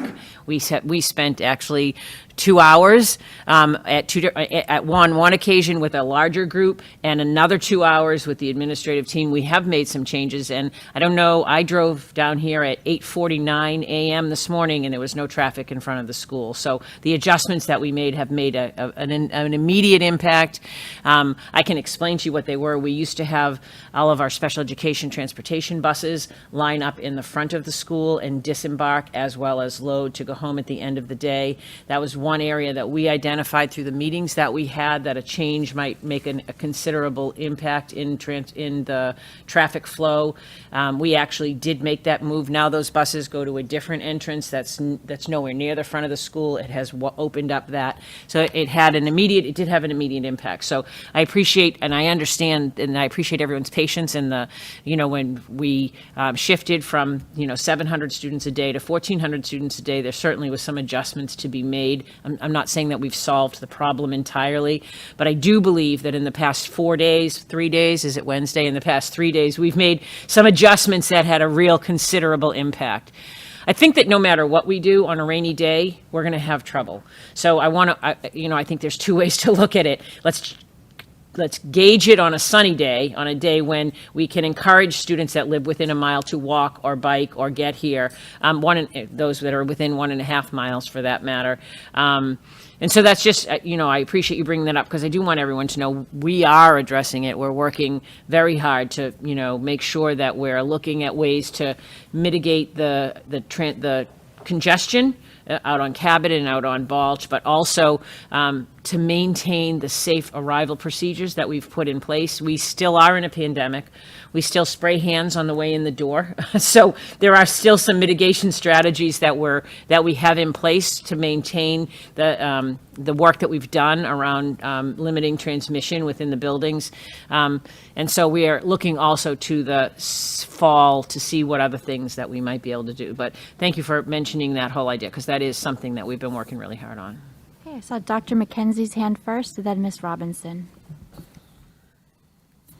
Thank you. I was thinking that with the current pandemic, it's probably less likely that parents will want their children to be on public ways of transporting. I'm thinking that may be one factor, and maybe less likely to carpool. I'm wondering in the future, assuming that we have less restrictions and are more comfortable, does the software also allow you to designate spots where maybe you're under that mileage, but you may be able to identify other people to walk with or carpool with? It is a mapping software, so it'll give us some of those flexibilities. I don't know exactly what it can do, but I do know that in a similar vein, another strategy that we're investigating is to identify 3 or 4 drop-off spots. So instead of dropping your child directly at the door, is there a place, a location where parents would feel comfortable letting their child out of the car to walk the half mile, 3/4 of a mile to school if they're further away, so that the congestion isn't all on campus at all times. So, and utilize that software is one way that we will know who lives within a radius of a certain point, and it will help us do some of those things. But also, it's a matter of, and I had engaged the mayor and the traffic supervisor and a lot of other people in the city to help us maybe identify some of those spots. It actually was spurred on by one of the things that the elementaries did this year to limit the congestion on their campus, which was, they called it a kiss and drop spot, where they identified a spot where parents could walk their child to the edge of the campus without all of the, to sort of do this safe distancing. But when we were thinking about the congestion of the traffic, right now, all of the cars pull all the way in and literally up to the door to let their child out. And, we're thinking that in middle school, if there was a spot that was designated, we could work with Safe Routes to Schools, we could look at sidewalks and walking paths and the way we get from that spot to the school. So we're doing a lot of work in the background to try to identify ways to do it. And the software will be a help. I don't know if it'll be the total solution, but it certainly will make it easier for us in some of those ideas. Thank you, Ms. Robinson. Thank you, Madam President. I was just thinking that perhaps it would be good to look into some other communities that maybe have done something similar to what Ms. Biznick has suggested, to see if there's any communities that have taken how it worked out for them if they made the busing less money or free, and do they get more ridership? Right. And again, I think, it's a good question as to whether it's a financial obstacle or barrier for people in order of using the buses. I'll tell you that right now it's a capacity issue for us on the buses, and increasing capacity. And I've been talking with Dana about if we had more buses, if we had more drivers, what would we need to do to get to that point? Our biggest challenge right now is getting drivers in general to work, but we that's another area that we've been working together to try to develop a pipeline. So if we have, if you're a monitor, how can we help you get the training you need to become, the next level driver? And if you're at this level driver, we do that training for them. We provide that training to the drivers to build up our team, of drivers, so that we have drivers available. There's a shortage. Right. We all know that, and we're working really hard, around that. And again, it's the buses and making sure that we have them, but we have a pretty sturdy fleet, and we monitor our the number of buses that we have, so. And just in addition to that, in terms of traffic and crossing, one of our crossing guards was named Absolutely. finalist for Crossing Guard of the Year, Kevin Schreier. So Kevin was, I know, and that's wonderful. We hope to recognize him at some point in time at one of our meetings. That would be great. Thank He you. can help us with this conundrum. Thank you, Ms. Just wave to Robinson. Kevin when you go by. I saw Ms. Bisnick's hand again. Have we thought of, or can we please think of, trying to poll the parents? Why don't you put your child on a bus?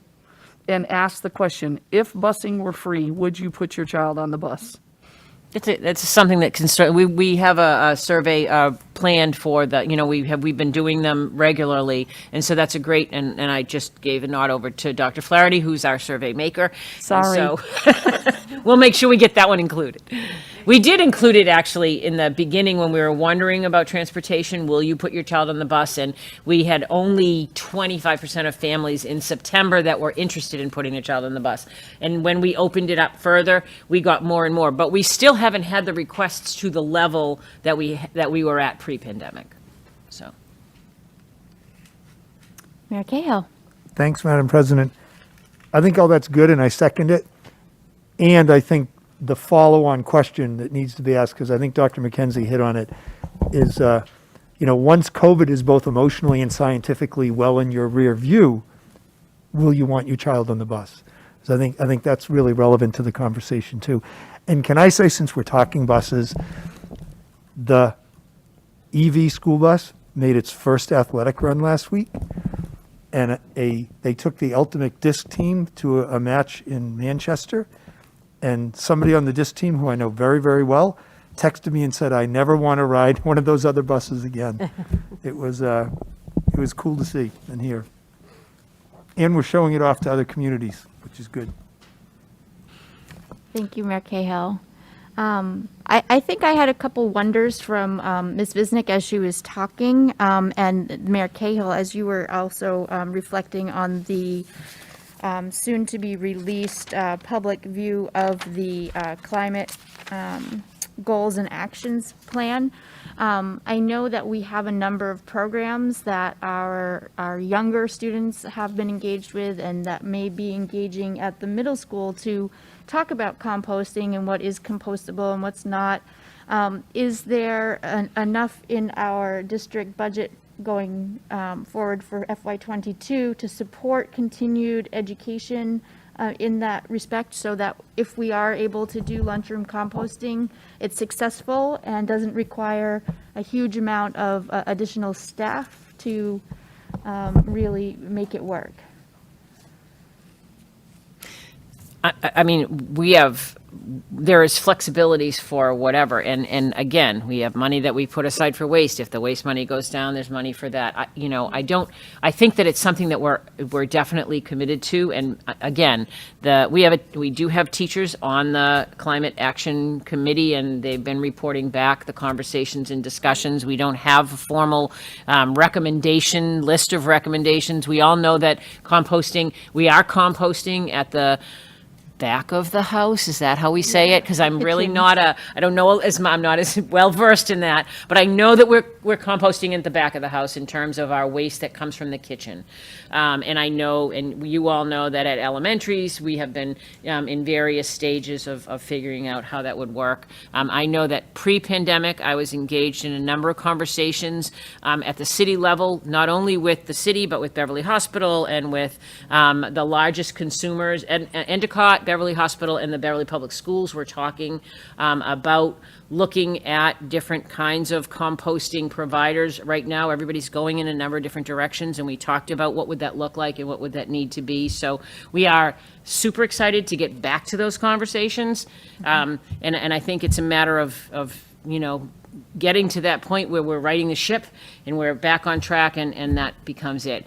I've never thought that it was a financial barrier in doing these things. I've always thought that it's more operational at this point in time, having the right vendors to be able to do that, setting the facilities up. I think one of the things that I am dismayed at, I share the mayor's dismay, we dismayed together about this, that the middle school kitchen and cafeteria and serving areas were not really designed for composting. We're actually struggling with recycling in the facility, so it was kind of interesting to us that, that's going to take some adjustment. But I don't think it's financial. I think it's operational, and I think that as we get there may be costs in terms of storage. I think there's always been a question about where we're going to store the compost while we wait for the pickups to come.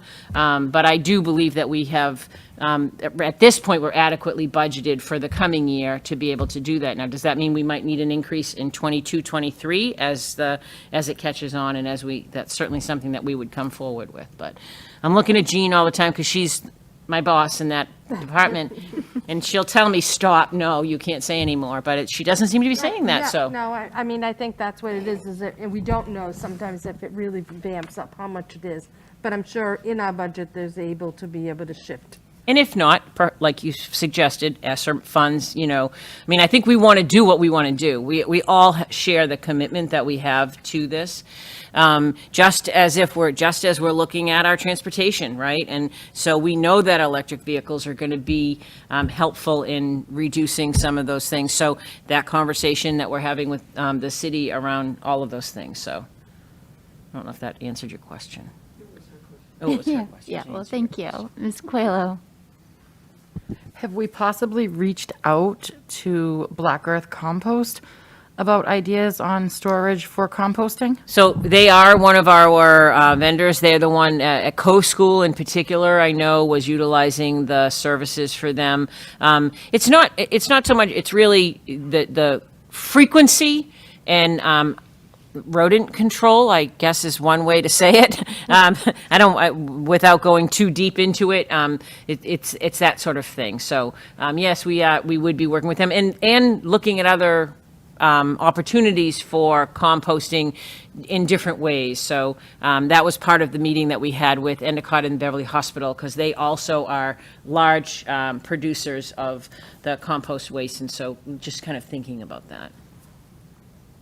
Thank you.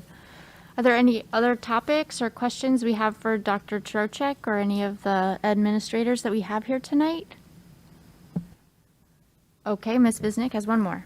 So can we have a discussion around what would it take to consider Mr. Woods', how do we pluralize that Oh, yeah, word? thank you, yes. Yeah, I didn't mean to ignore that, no. So first of all, he was phenomenal. I loved his presentation. I've been getting a couple of people giving me information. First, one of the things about the robotics that I believed and that I am aware of is that for the past 3 years, I think that alumni have been supporting them in doing some of their donors. When the program was originally conceived, is Mrs. Taylor gone? Yes. Oh, great. Oh, thank you. So weigh in, Betty. No, one of there are aspects of the First Robotics that encourages them. It's that entrepreneurial, looking for donors and soliciting donors. It is part of the program, and I don't believe that that the monetary, as you mentioned, $5,000 out of a $65 million budget. I think that really the idea, we would need more conversation with the coaches and with the team and how they're planning, because fundraising actually is part of the program. If you look at the First Robotics program, they get points for fundraising, whether it's alumni donations or some of those things. But certainly we would not ever let our robotics team not be able to run and not be able to participate. So I would need more information from the people that are running it, but I appreciate Mr. Woods coming forward and bringing that to our attention to make sure that we have it on our radar. So the Woods family used to live on Middlebury Lane. You asked his address, right? So they very recently sold their house and moved in because he was the last child, and now he's off at college.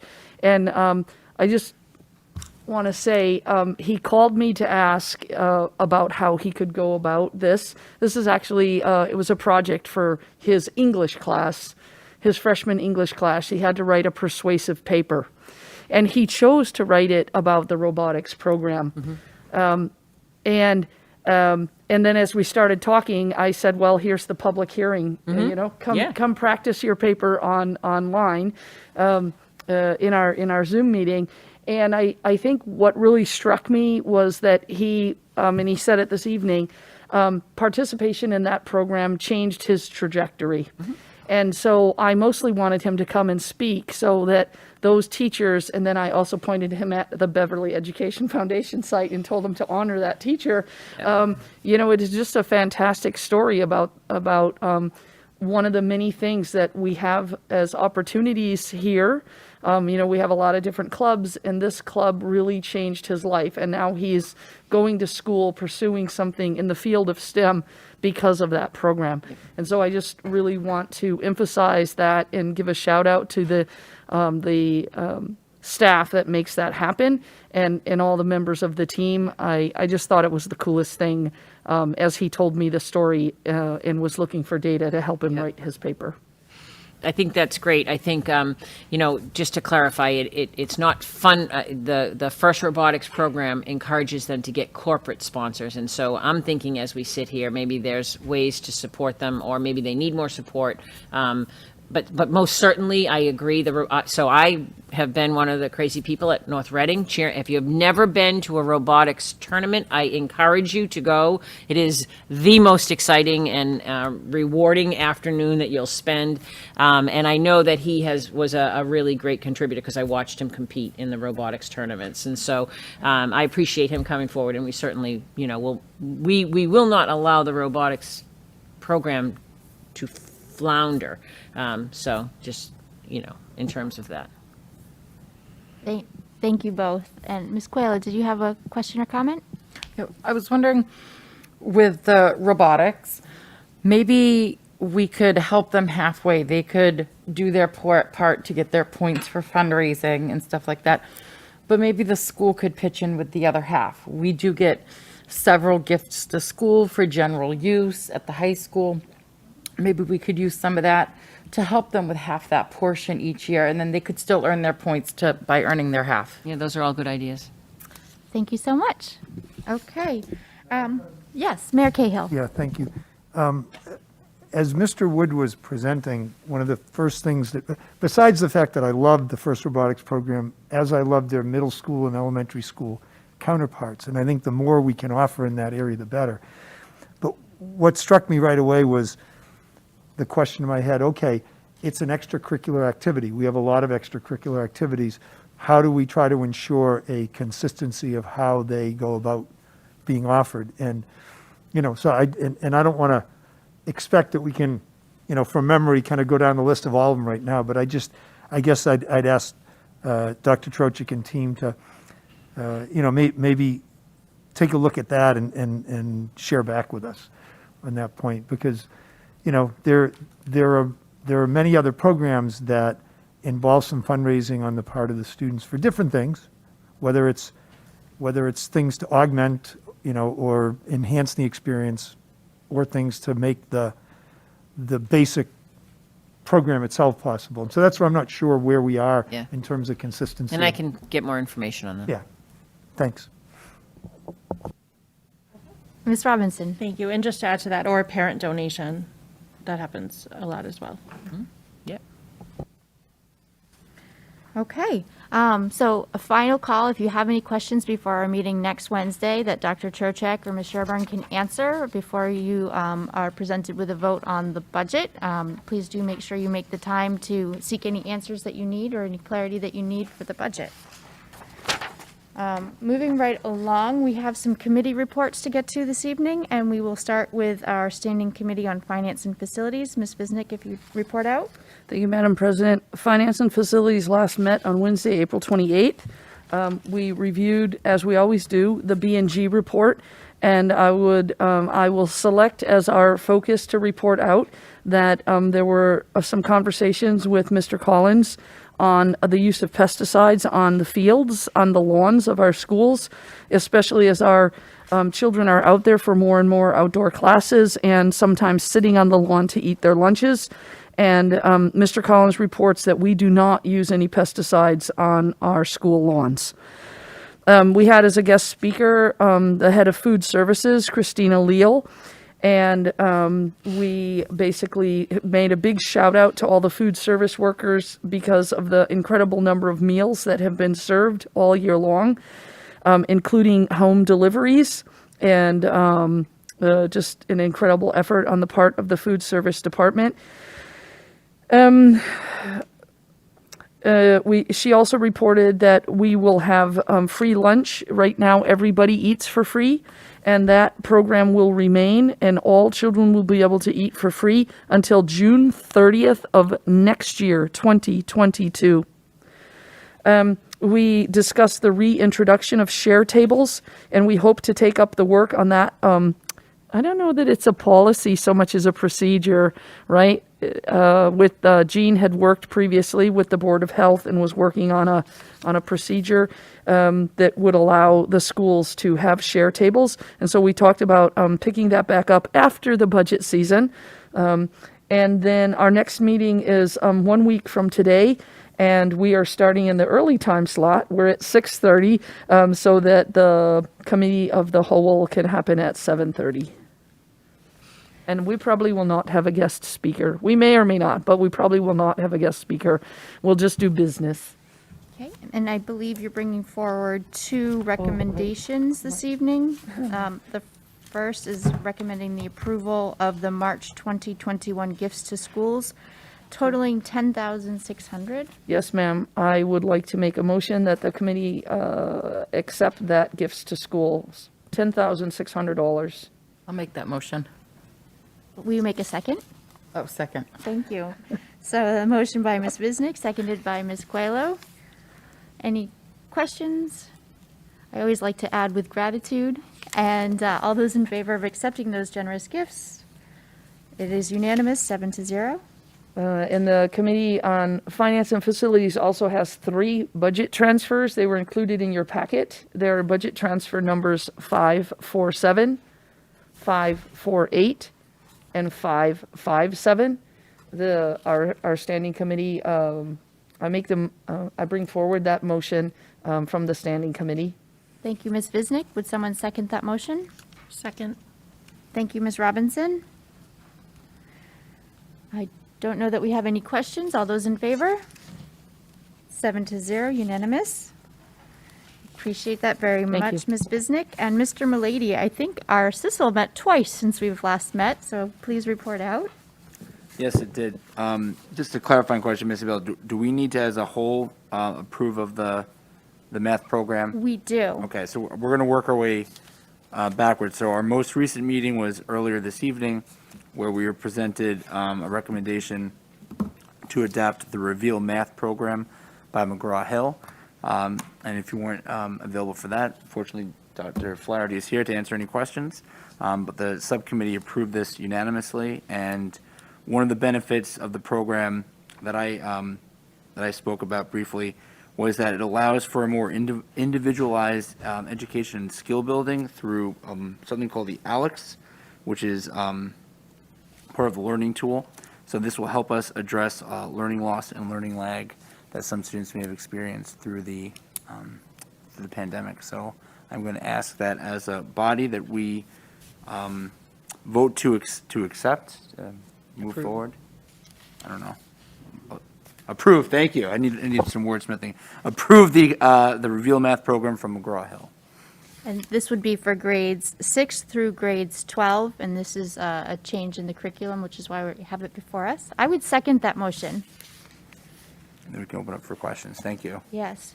So do we have questions? I know not everyone was part of the CISL meeting earlier this evening. I do appreciate the irony of me bringing forward a math program to recommend for the body, so. Should've been you. Okay. Yes, Mayor Cahill. I just want to thank Dr. Trochik and the whole administrative team and all involved who have worked on this and brought it forward. Appreciate it very much.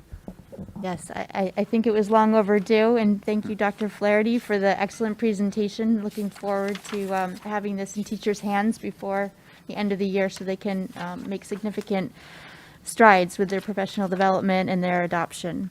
Really excited. Great. If there's no questions, we can call the vote. All those in favor? We are again 7-0, unanimous. Thank you very much. And then on May 5th, we had our presentations on our school improvement plans. So every year, the leadership team of each building gets together and they present their improvement plans as well as how well the school has performed. And these reports will be made available to the general public. But just briefly, I would like to present what the school improvement plans are at the elementary level, the high school level, and the middle school level. So at our elementary level, the school improvement plans for 2021-2022. Our first goal is student high needs subgroups will demonstrate improvement as measured by district benchmarks in literacy, including across all genres of writing. Goal 2, in BPS elementary schools in 2021-2022 school year, all students will demonstrate an increased level of performance in their understanding of the Massachusetts Mathematics Curriculum Framework standards as measured by both district determined measures and state assessment scores. We also have by June of 2022 our definitions and descriptors. Educators will embed culturally responsive teaching and social emotional learning strategies in every classroom to prepare all students to be competent, independent learners. Excuse me. Moving on to Beverly Middle School. The goals for Beverly Middle School leadership team will reflect, research, and promote and implement equitable practices in order to build a sustainable culture of respect that celebrate our diverse community. In the 2021-2022 school year, our student chronic absenteeism rate will decrease by 10% as measured in Aspen. In the 2021-2022 school year, Beverly Middle School will increase the number of students in the aggregate who are defined as meeting or exceeding grade level standards as measured by internal Lincoln mathematics benchmarks, MCAS correlated predictability levels. And then finally, in the 2021-2022 school year, all students will engage in a minimum of 2 authentic learning activities, PBL, in each content area designed to strengthen cognitive skills and develop competencies in academic and social engagement. And then we have the high school, our 3 goals at Beverly High. Goal 1, engage learning, reaching all students. Beverly High School will develop school-wide practice of systematic data analysis, which will drive the implementation of interventions to improve attendance and student engagement. Goal 2 is revolved around innovative practices. BHS will develop and implement learner-centered opportunities that allow students to apply their knowledge to authentic situations with a focus on civic engagement, social justice, and experimental learning. And then goal 3, we have culturally responsive teaching. BHS will utilize social emotional learning strategies both through targeted school-wide programming and teacher use of strategies embedded across all content areas to support student transitions and engagements in school. That my mumbling these goals does not do it justice of all the work that you can see that put forward into these plans. The presentations done by the leadership team were absolutely outstanding, and it really shows that our leaders are working as a cohesive unit. And you can see some of the goals have been topics that we've been talking about for the past couple of years. So it's a nice continuation of the work that our leadership team has done. Our next meeting is June 9th, our final meeting of the year. Thank you, Mr. Milady, and always a plug for BevCam. That session was recorded, and it is a worthwhile watch if you haven't seen it already. So thank you, Mr. Milady, for the recap. For negotiations, as I indicated briefly earlier this evening, as I reviewed some of the dates to remember, the negotiating subcommittee this evening met and voted to move forward with the interest-based bargaining approach to our collective bargaining agreement with the BTA, and it's our understanding that the BTA is also interested. So We have some tentative dates over the next 6 weeks for extended sessions working together to identify our interests. Our first meeting will be to go over our ground rules for how we are going to conduct our sessions. Lewis Mason is our facilitator. She actually provided training here in this room last Thursday on the 6th. She gave us an overview of what interest-based bargaining is all about. She gave us some examples and some reflections about districts that have used this approach, and I think I can speak for the subcommittee. We're pretty excited to engage with our teacher units in that endeavor. So we'll be quite busy over the next 6 weeks or so, we'll get, I guess, we're going to move to McEwen. Is that? Yes, we are. Okay, we're going to move those sessions to McEwen and use the large conference room there. In terms of our policy review subcommittee, we do need to schedule a subcommittee meeting at some point to get our calendar organized for doing the methodical review of the Beverly-owned Beverly-owned policies. And we do need to look at a couple of the MASC policies that have been revised since our adoption of them. I don't think there's anything particularly material. Ms. Bisnick, you have a question? You're looking at me, but I don't think I'm on that committee anymore. I believe you are. I think it's the three of us right now. I think I appointed myself. Okay. I think. Okay, I thought you threw Yes. me off, so Dr. I haven't thrown Dr. you off, McKenzie but could join. we can check calendars, and you can get thrown off if Dr. McKenzie has more availability than you. So we Just will got be in voluntold. touch, to be determined. And one other point, I did want to thank Ms. Robinson. I didn't officially have time to appoint you, but you are on the North Beverly Principal Search Committee, and I thank you for that additional commitment of time that you're putting forward for that effort. So thank you so much for that.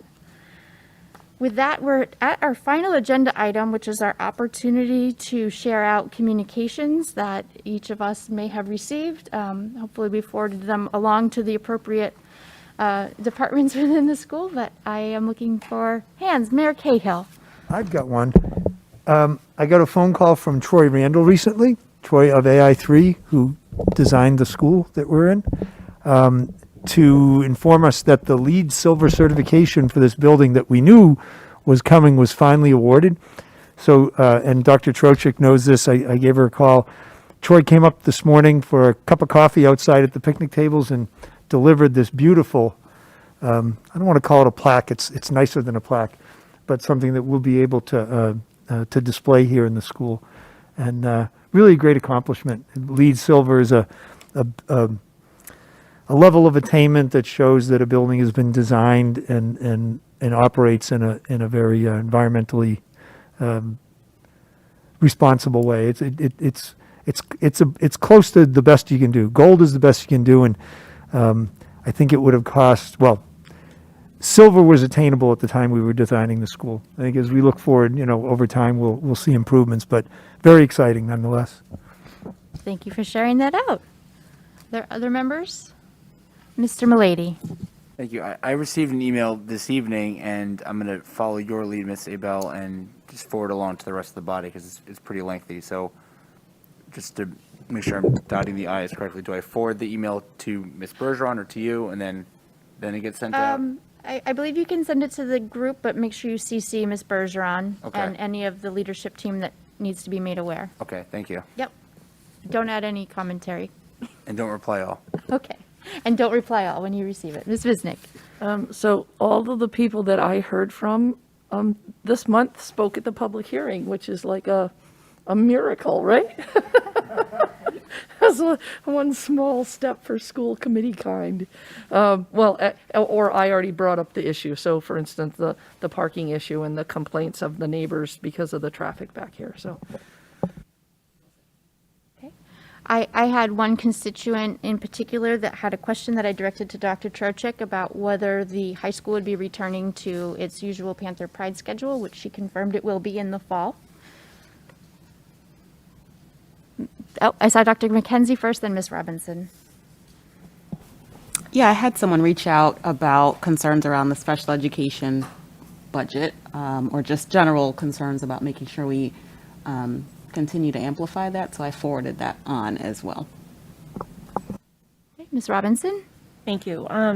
Just again, around a suggestion from a constituent that should a crossing guard be across the street in the morning at the middle school? That's a side that needs to be organized and switched to the other side for dismissal. And as somebody who doesn't pick up or drop off, that's why I read it, so. You could forward that on, I'll forward that on to Dana. Thank you. I'm not seeing any more hands. We've reached in a very early conclusion to our agenda. Is there So a moved. motion to Move adjourn? adjourned. Okay, Second. Ms. Visnick, thank you. All those in favor? Thank you. It's unanimous. 8:11. BevCam, thank you as always for facilitating these 4 meetings, 3 of them public, broadcasting. Thank you for watching at home. We really appreciate it. Have a great evening.